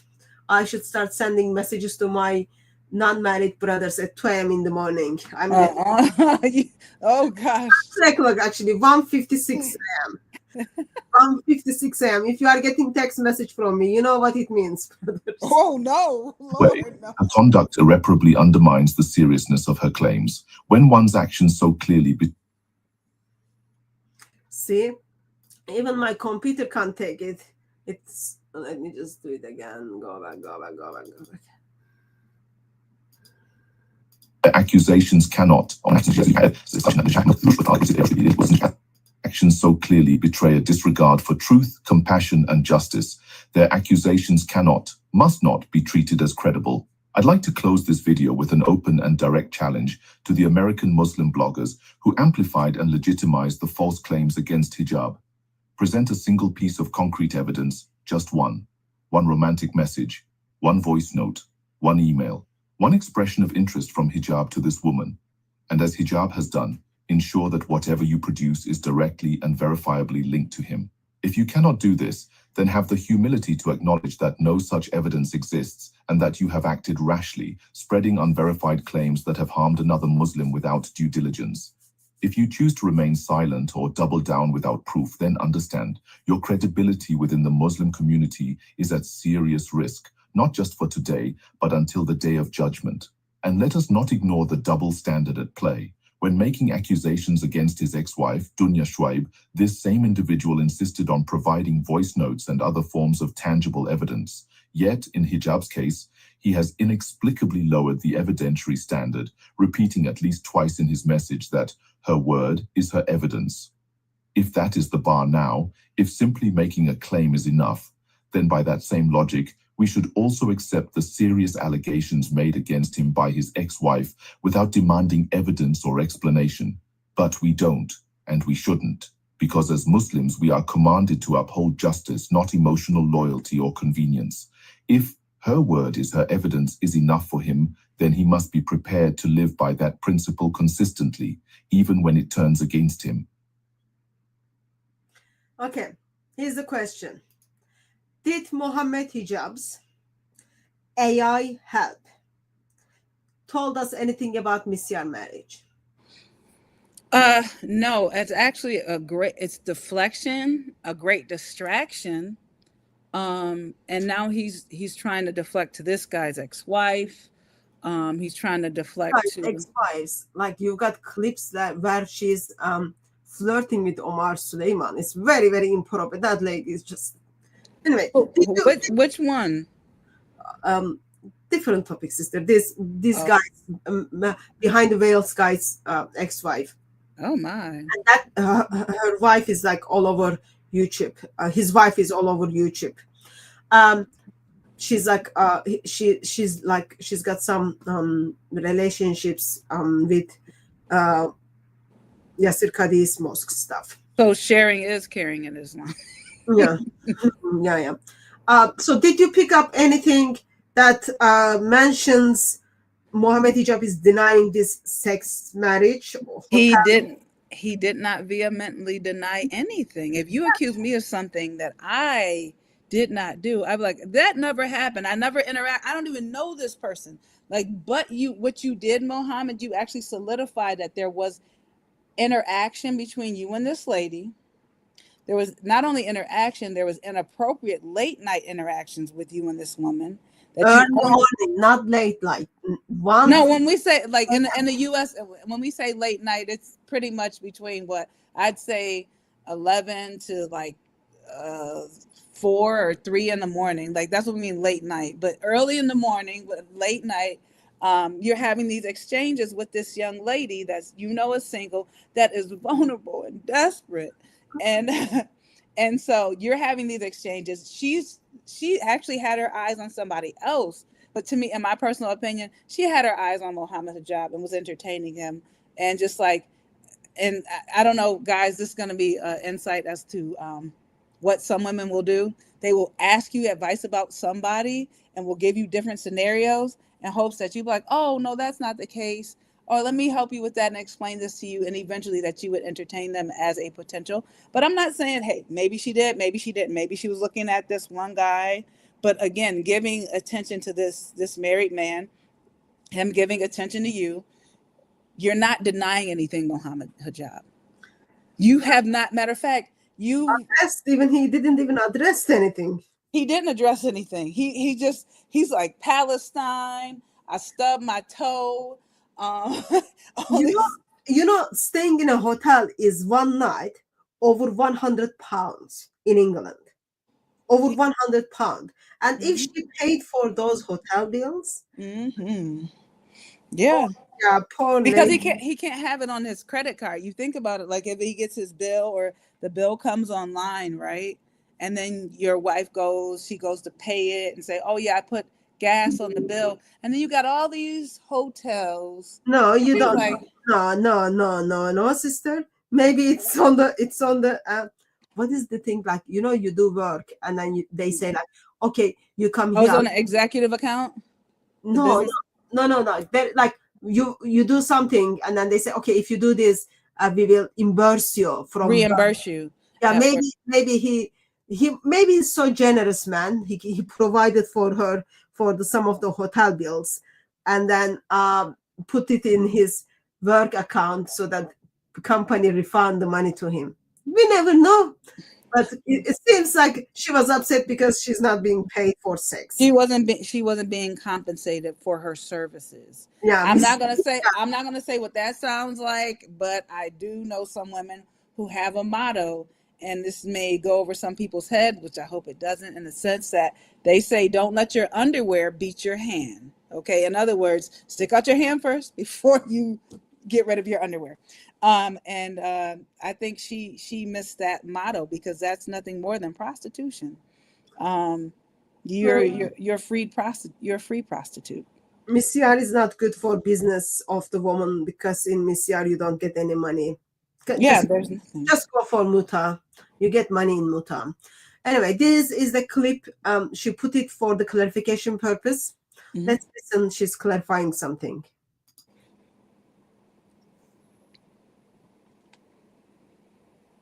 If my computer gets out of life support, come on, computer.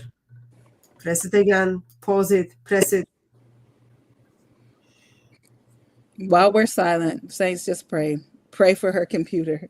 أعوذ بالله السميع العليم من الشيطان الرجيم بسم الله الرحمن الرحيم وصلى الله وسلم وبارك على رسوله الكريم والحمد لله رب العالمين.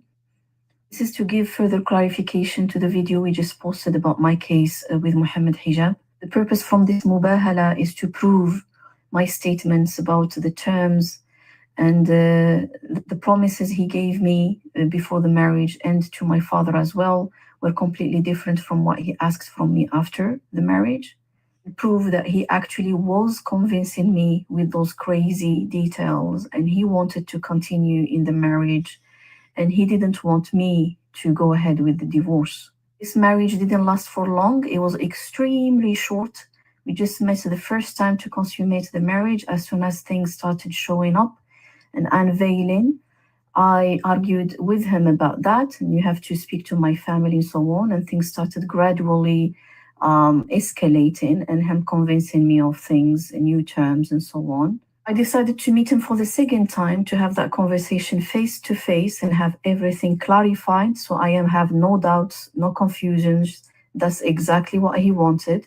And in fact, divorce happened straight after the second meeting. Marriage was extremely short, but the damage he has caused me and my child was great. And it lasted for years. The years before the marriage, prior to the nikah, of our interactions, well, clearly he had absolutely no serious intentions. And the damage that happened after the divorce, which has caused me great trauma. The mubahala is to prove that before the marriage, he promised me that this is a mutual emotions-based marriage. We're going to have our marital home. We're going to have kids. Forever marriage, a real marriage. I'm meeting your family later on. Going to practice all his marital duties as a real man, real husband, real guardian, real protector. We're having kids, taking kids to school, bringing the grocery home. He promised my father that me and my child are an amana, trust around his neck. Dignity, care, love, religion, real relationship, real marriage. Only two things I have agreed to are he didn't want me to go and let his other wife know because he had another second wife previously, and she did inform his other wife and created an extremely horrible, chaotic situation.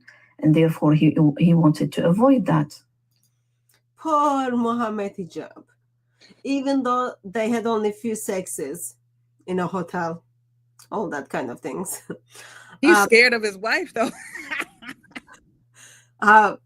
Now, He's lying. dear Aisha, one of conditions for this sex life is you never go to my wife and then tell her about you.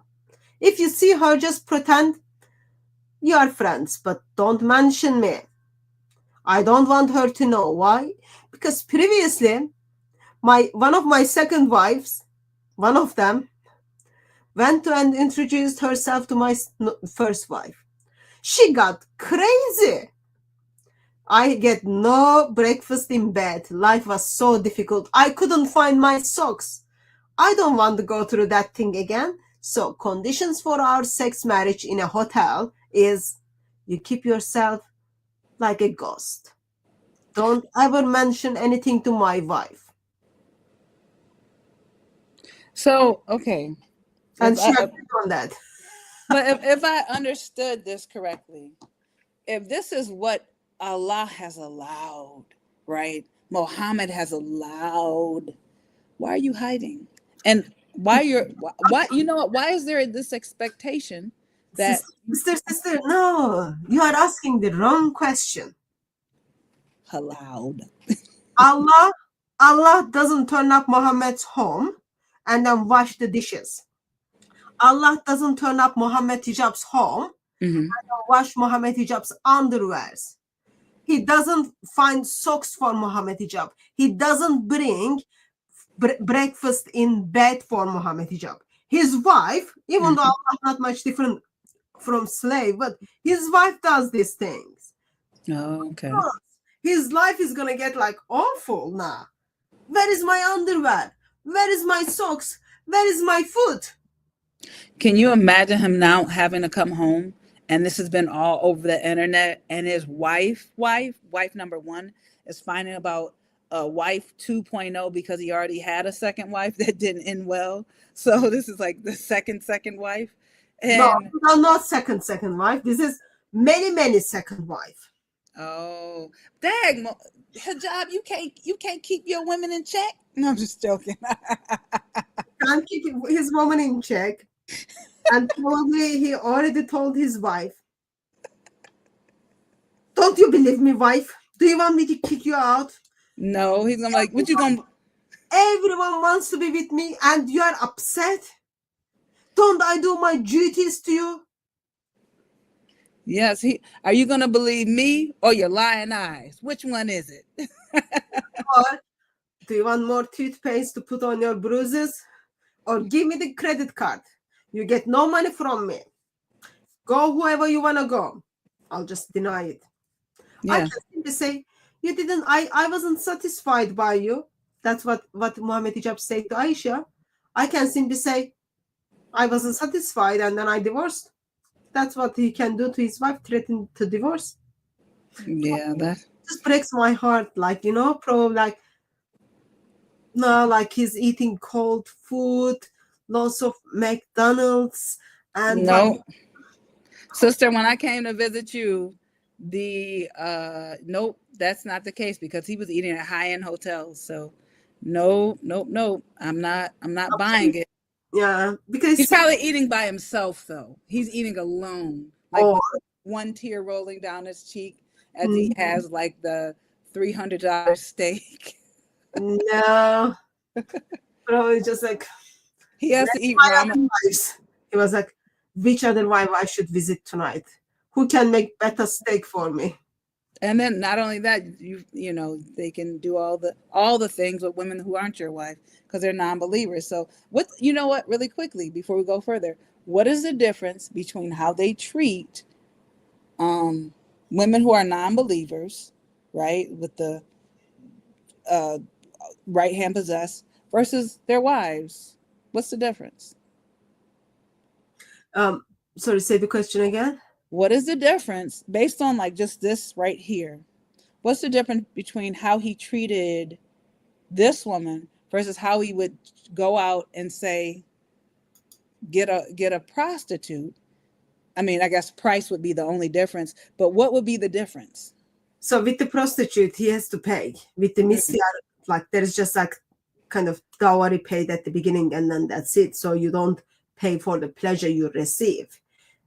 So prostitutes can make money. And in this occasion, well, she was kind of treated as free prostitute. Wow. Okay. That's all I want to know. Play on. The only secrecy I agree to is that I wouldn't personally See, computer, you are no good. You are so lucky it's land, dear computer.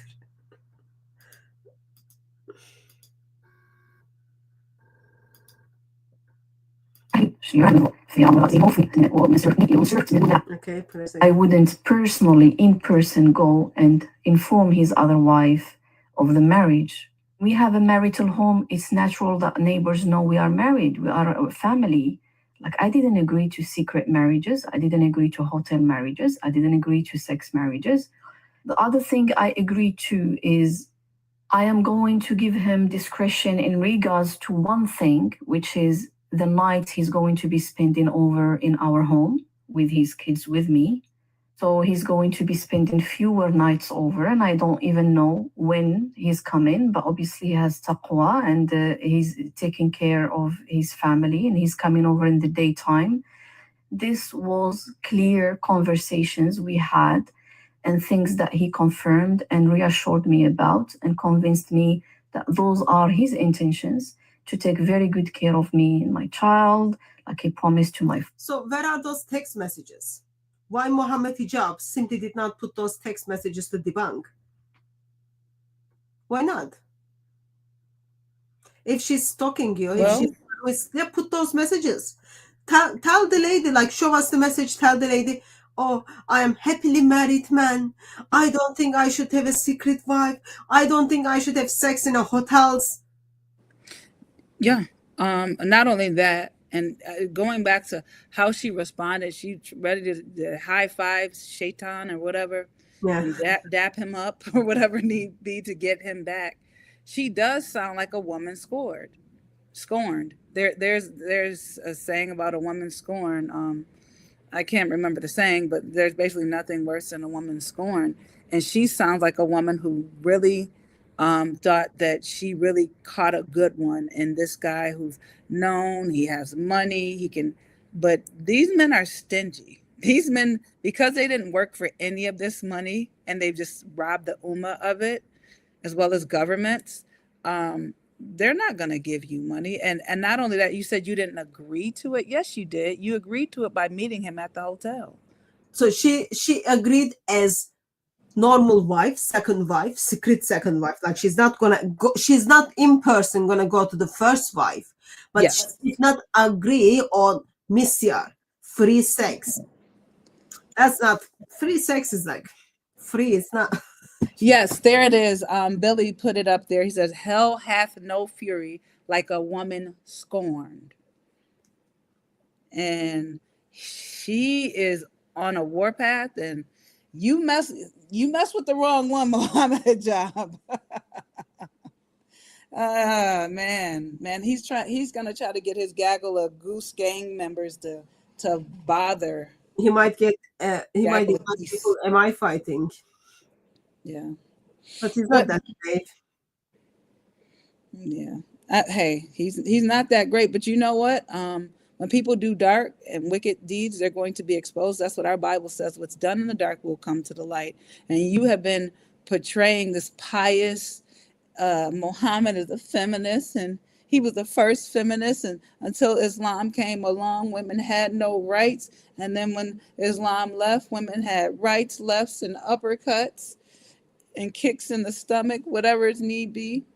So again, this is exposing you. And I hope that the West learns that there's a two-faced reality to what Islam is about. And I'm not saying all Muslims, no, but I'm saying the theology behind it. This guy is a Dawah member who is representing Islam at its finest. Hard life for Mohammed Hijab. I know. Strippers. Father, we're going to have our marital home. Correction, part-time strippers. This is a real family, real marriage. So she agreed on kind of real marriage in the condition of I'm not going to tell it your first wife. But he was like, oh no, you are woman like more for hotel sex. Remember, like in the first video where she was sharing her testimony, she said like he told you are right for the hotel sex, hotel marriage, sex marriage. Like he looks at her proportions and yeah, I can't take it further. I'm telling you now, you would have got cut saying that to me. He would have showed up at Speaker's Corner with some stitches on him somewhere.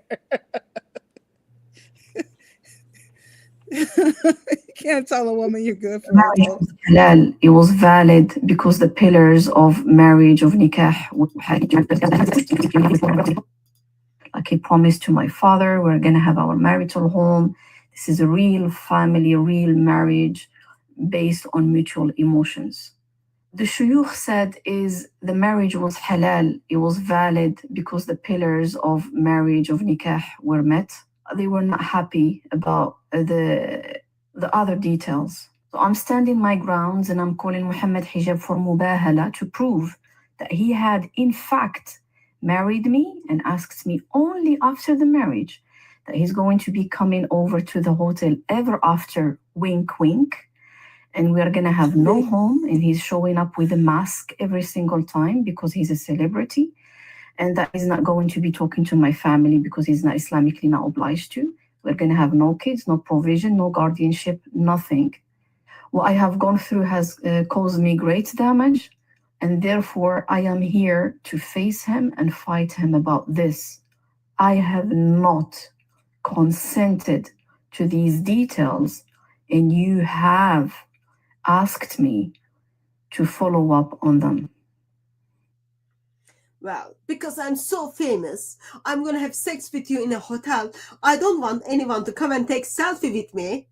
So I'm going to put mask on every time when I come to a hotel. You just make sure you recognize me. You can recognize me from my what is this thing called? From this thing. Biceps. Yeah. His biceps. You can recognize me like I'm fat, all those kind of things, but I cannot take my mask because I'm so famous, you know. You said you can recognize his second chin. He's like, I didn't recognize you. Let me put your face down.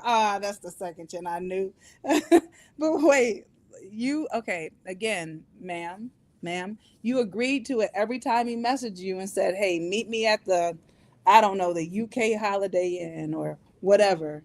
They wouldn't meet in a Holiday Inn. There are better hotels, sister. Ma'am, he's cheap. She's lucky if she even got that. Holiday Inn got free breakfast in the morning.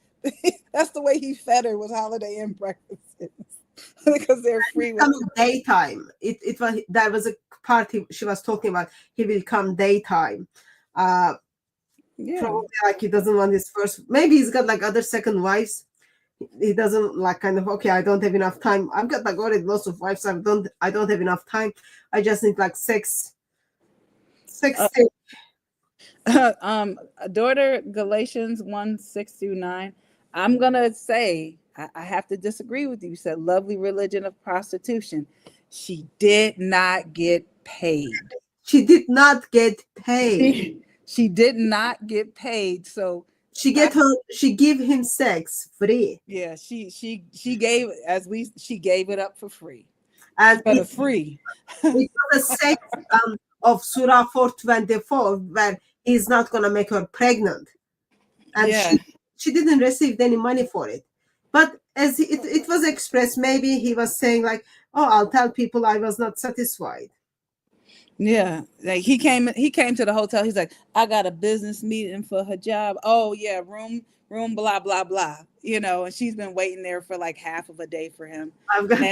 We already send upstairs like strawberries with chocolate and roses if you need anything. And then Mohammed Hijab is like, no, I'm not gonna make her pregnant. I don't need those things. I'll just do the other parts. Wait, he didn't give her anything. Like he just showed up on a Zoom call. It was just And like, then the hey. hotel room. And then not only that though, remember she said he was supposed to show up at her house and spend time with her and her kids. But clearly you're getting a text message, hey, go to room such and such in this hotel across town. You're getting these messages. So that's the text messages you send to the prostitutes, like when you have this one. Yeah. No, you don't send a prostitute should not have your number. You don't send that. You just show up as Mr. and Mrs. blah blah blah. So what he did was you agreed to it because you went. If you were so against it, matter of fact, the first time it happened, like, okay, don't let this happen again, sir. You're supposed to come to my house. My child is there, all the things. And then, but you kept going. I don't know anybody, and let me just give you guys some game. He's so handsome. Where? He's so famous. Lots of scholars praises him. That's what she said too. Have you not seen his half-naked body? How could I say no to him? Mohammed Hijab, the only way he could be cute if you squint really, really hard to the point that your eyes are closed. But again, she was caught up in they talk about him. And what does the Bible say about when the world speaks good of you? What is that? Well, that's what I thought of when I heard her say, oh, everyone speaks so well of him, blah, blah, blah, blah, blah. When the world speaks good of you, I would say you should run. You should run when the world speaks good of you. Well, but again, he ran to the hotel and then got naked for Mohammed Hijab to come and she was. Yeah, she just ran the wrong direction. But the sad thing, I think, overall, this is she still identifies herself as Muslim. Yeah. She doesn't see anything wrong with it. She's okay. This is Islamic. She's just not okay that Misyar was not told before she signed the contract. She's not okay because it become free. That's like helpful for us to remember. In Mohammed Hijab's AI rebuttal, not only they are intentionally doxing her and putting her and her family in danger. That's very important. They are doing this to their very own. They are putting this woman's life in danger. Doesn't matter like how awful mistakes she made it. That doesn't mean her name and her personal details should be out on social media. Mm-hmm. And you know what? This lets you know that I know men who were treated horribly by their wives. I mean horribly. And when the marriage parted, if someone would try to just say anything bad about them, they wouldn't allow it. Because at the end of the day, that was once upon a time the person that they loved, the mother of their children, right? This man is sending out a dog whistle for his little thugs to go after her. And that's what he's trying to do to shut her up. And he tried again, where's the Elon Musk attacks? Allegedly that were supposed to be there. But again, you're trying to cover up for your own sins. And you know what? And like I said, it's wrong. And that's what cracks me up about this whole thing is that it's wrong. That is why you're hiding behind AI. That is why you're lying and trying to pretend like, oh, she was okay with everything. And listen, let's just say this. Let's say that some of this is partially true, but you deceived her. You deceived her. And why does your religion, if it's all about the truth of Islam, why are you allowed to deceive people?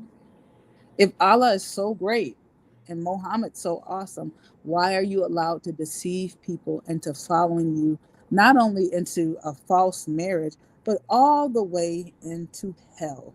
Like, why are you allowed to do these things? Because Allah is not a real God. He's a demonic force.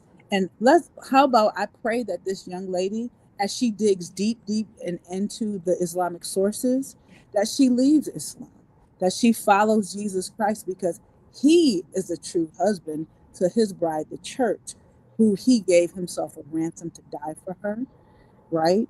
And that he is coming back, and he clothes, matter of fact, he provides for his bride, as we see in Isaiah 61:10, that he clothes his bride with righteousness. Okay, and he's going to return for her. He died for her. He clothes her with righteousness, and he's soon to return for her, the bride that he loves. Did you didn't get that? Did you all pick that up?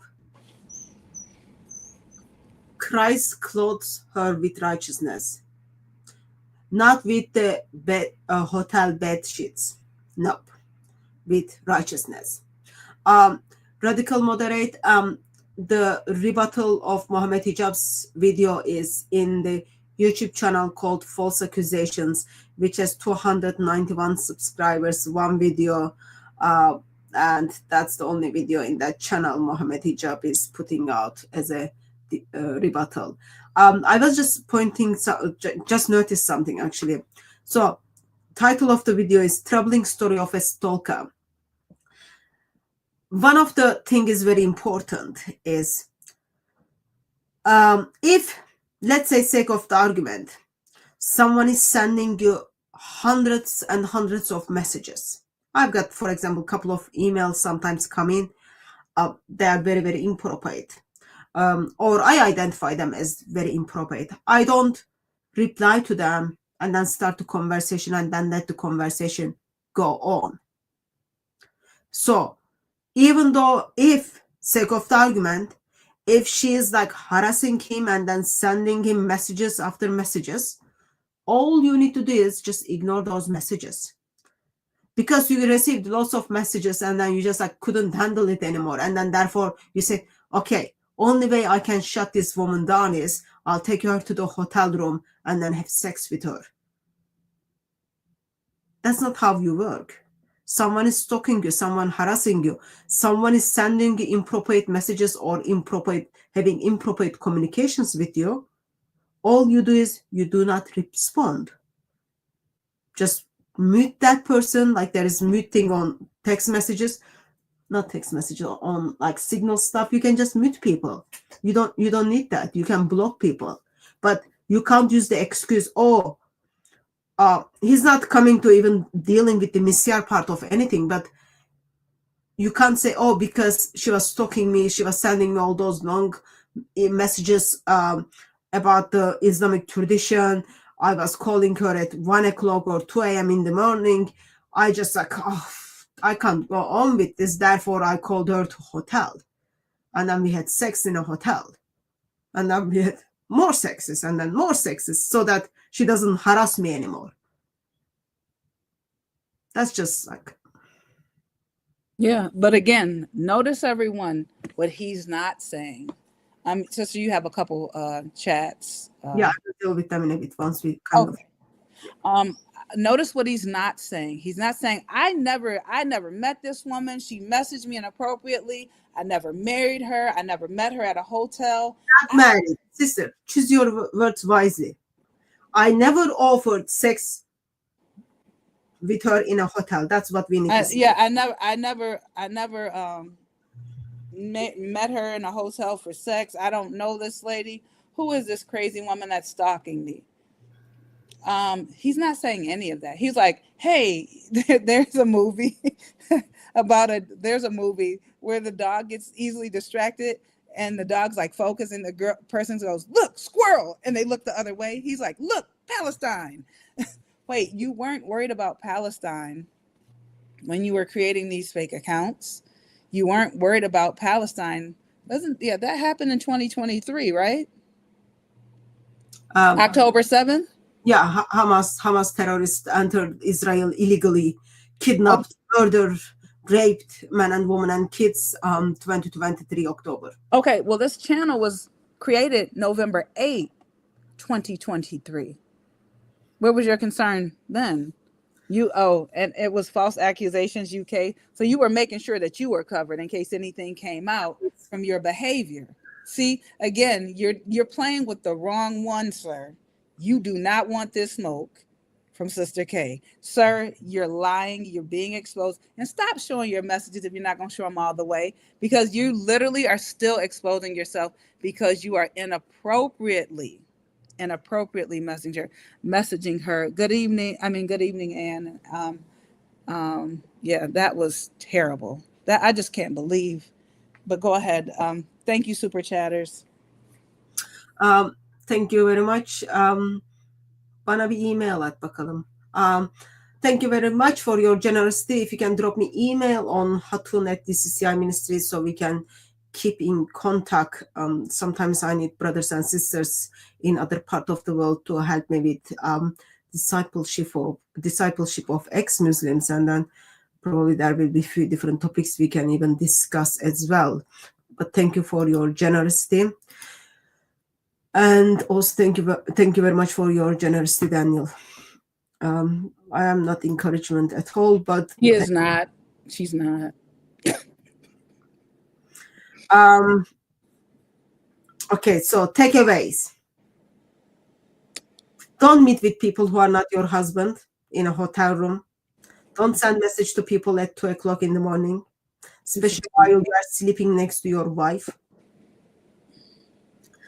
Keep away from Islam, keep away from Mohammed Hijab, and find ways to help Mohammed Hijab to come up with proper rebuttals. This is just heartbreaking. Yeah. Probably, maybe he got like, oh, I got idea. You know, the reason we don't get to see his face and then we get to hear AI? Maybe by mistake, his wife was so angry, by mistake, lamp just dropped on his face and he's bruised now, and he doesn't want people to see it. He's you know what? In quotation marks, he's clumsy. I was thinking like by mistake the lamp just fall on him, but yeah, at least 3 times. At least 3 times. Don't say 3, so she hit him a 4th. So on accident. It was all on accident. Before that, he already broke like it's 434, but serious things. He puts out a rebuttal on a channel which is specially designed to make defense for him, yet we get to hear nothing about what he's done to women. We get to hear about nothing about Misyar marriage at all, and all is like very basic takeaway from that video is shut up, forget everything. He's the name of the lady, deal with the lady, because I'm gonna focus on what my terrorist brothers doing in Palestine. I full support the Hamas. Let's focus on that one. But the sad part is you have a Muslim trying to cope in the chat.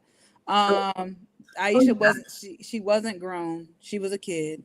Even are you calling Aisha a liar? Are you calling Mohammed a liar? Okay, just guide me. What are you talking about? BR, the person BR. He's trying to cope for Mohammed Hijab. He said to avoid fornication. It's marriage, Misyar. He is married, but not officially, to avoid fornication. He has her as wife. So here's the problem. It was the message right above that one that he left.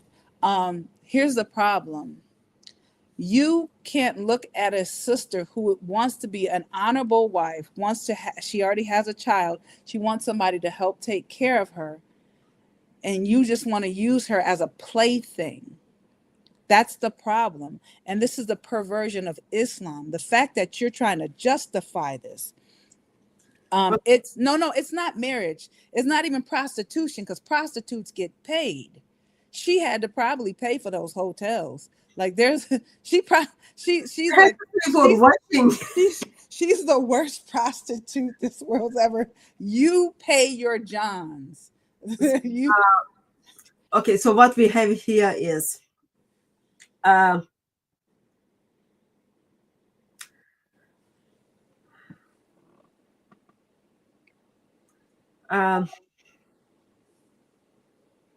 yeah, I forgot. I'm getting old. Don't get too old, sis. But again, to avoid fornication, how about? I was gonna say, yeah. I'm sorry. Go ahead. You got it. Okay, so this is what happens. Okay, Mohammed Hijab sees this woman, and then checks her proportions, and then he's got this lustful desire, but he knows he can't just go to bed with her.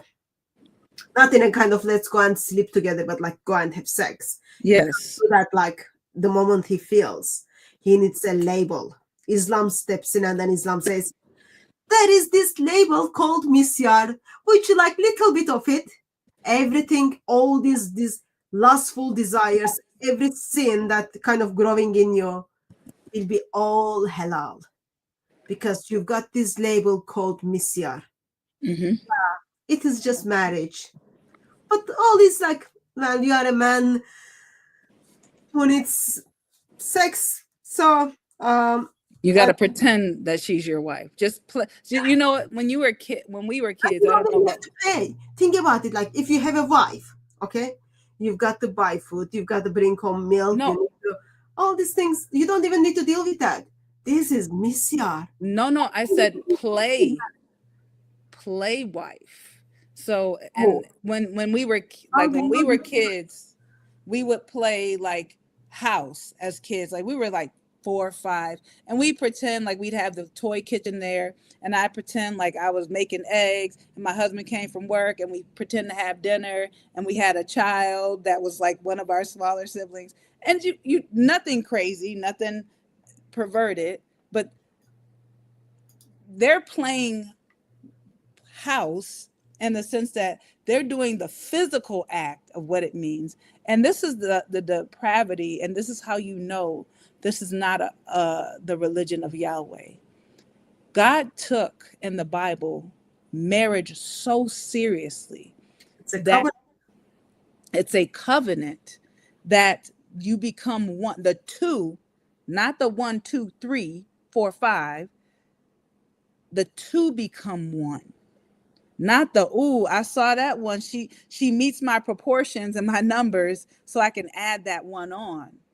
That's very serious. Not only that, the actual covenant that Jesus Christ, again, going back to Jesus Christ, is a covenant parallel to what marriage is. And the fact that you can just say, well, I looked at one, she looked I liked her proportions, so I'm going to pretend and play like I'm marrying her while I do absolutely nothing but just take her from hotel to hotel and just honestly disrespect somebody's daughter. That's somebody's child. Okay, I know she may not respect herself enough, but I'm going to try to show a little bit more respect than she did for herself and say, you know what, maybe this is why, not maybe, 100% sure why Islam is demonic, why it's opposed to the God of Abraham, Isaac, and Jacob, because it mocks the holiness of what a marriage is. If you think that you can just look at a woman, lust after her, and then bed her and not even provide for her, I mean, at least even a pimp would require that you pay his prostitute. You better than, wow, pimps are better than Allah. Wow. But Allah in Surah 24, Allah is acting like a pimp. That's different thing. But anyway, yeah, this is just messed up. But as Sister K expressed, there is this ideology of Islam takes the value and dignity of woman, and if they are doing this, they are using their woman free prostitute like a toilet paper from one hotel to another hotel. Imagine their attitude and their actions towards non-Muslims. And this is a woman who knows Islam. If they are doing this to the woman who knows Islam, what about the woman who don't know Islam? Yes, the little girls that don't know. Yeah, but it's like nothing is surprising. Yes, she's exposing Mohammed Hijab sins, but Islamically, does she have right to expose that? No, you need to cover the sin of your Muslim brother, all those kind of things. You are turning blind eye in Islam. But it's just like messed up. I'm at this stage, I guess we are all acknowledging this is Islamic, yet it is very bad. It is halal, but it is very harmful and very bad. And with doxing the lady and sharing her name, and like even I'm from Turkey, even I could pick up where her accent is from, the phrases she uses. I'm just like, oh, this is like what people say in that part of the world. So you are doxing her, you give her full name out, and that means like, okay, gangs of Mohammed Hijab is after her and her family. It is not good, but nothing surprising. This is all Islam, and it is all very, very dangerous. Yes. All very dangerous. Thank you very much, Anne. Thank you so much, Anne. I thank you. That's very kind words. These are the kindest words that I'll probably hear on Hatun's live stream, because she's very mean to me, but hey, that's okay. I'm very truthful, sister. I'm not like Mohammed Hijab, who goes to the cameras and then says, oh, get the second wife. It's good for you. It's good for your wife, all that. And then send text message to the woman and then say, well, I think it is better that you become one wife to one man. You might get emotionally harmed. I don't like. I tell on your face, you know what I think about it. It's very, very rare if you hear me saying something behind you without telling you. So that's very rare, very rare. Probably I do it, but it is very, very rare. And when I do it, usually I get called out for it. So in that point, I think it's helpful to identify, yeah, Sister K is not very nice person. She knows that. At least that's the truth coming out. I appreciate that. If you hear anything nice about me, it's probably fake. Yep. Good thing is I'm not giving that to you in a hotel. Oh, pause. No. It's very much messed up. Mohammed Hijab doesn't even have a face to respond to the lady. Doesn't even have a face to deal with the accusations. Just setting up setting up channels to deal with his personal things through AI and doxing a woman and putting the life of a woman in danger. If you think from the Islamic perspective, when this woman came out, at this stage, like, still there are questions like, okay, we want to see the messages or the communications regarding the Misyar things. But for women to come up with such a things, because those things are considered very shameful in Islam, you are bringing shame to yourself, your family, your community. It shows she's very much brave. But putting her name on the social media, you are simply telling your gangs to deal with it, deal with her, and that's not very. Yeah, I just don't understand. Again, I don't understand how. But again, people are in darkness because they love darkness rather than light, and that they really will.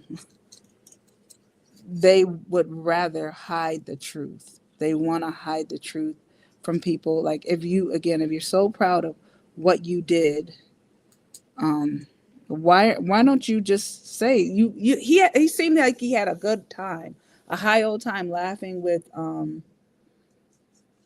Sneeko, Ali Dawah, and all the other guys regarding like them lying to women. Why won't you just say, yeah, so what, I did it? But he honestly, I have to say, he was properly psychoanalyzed by the good Dr. David Wood as being a wimp. He's clearly a wimp. If you're afraid, again, this is halal, you're afraid. You are so afraid to tell your wife. Again, you're supposed to be a defender of Islam. You should be able to tell them, but you're afraid.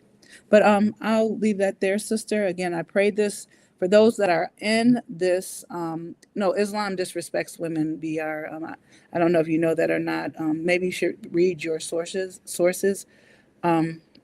But other than that, I pray this leads those who are in the darkness of Islam into Christ, the light.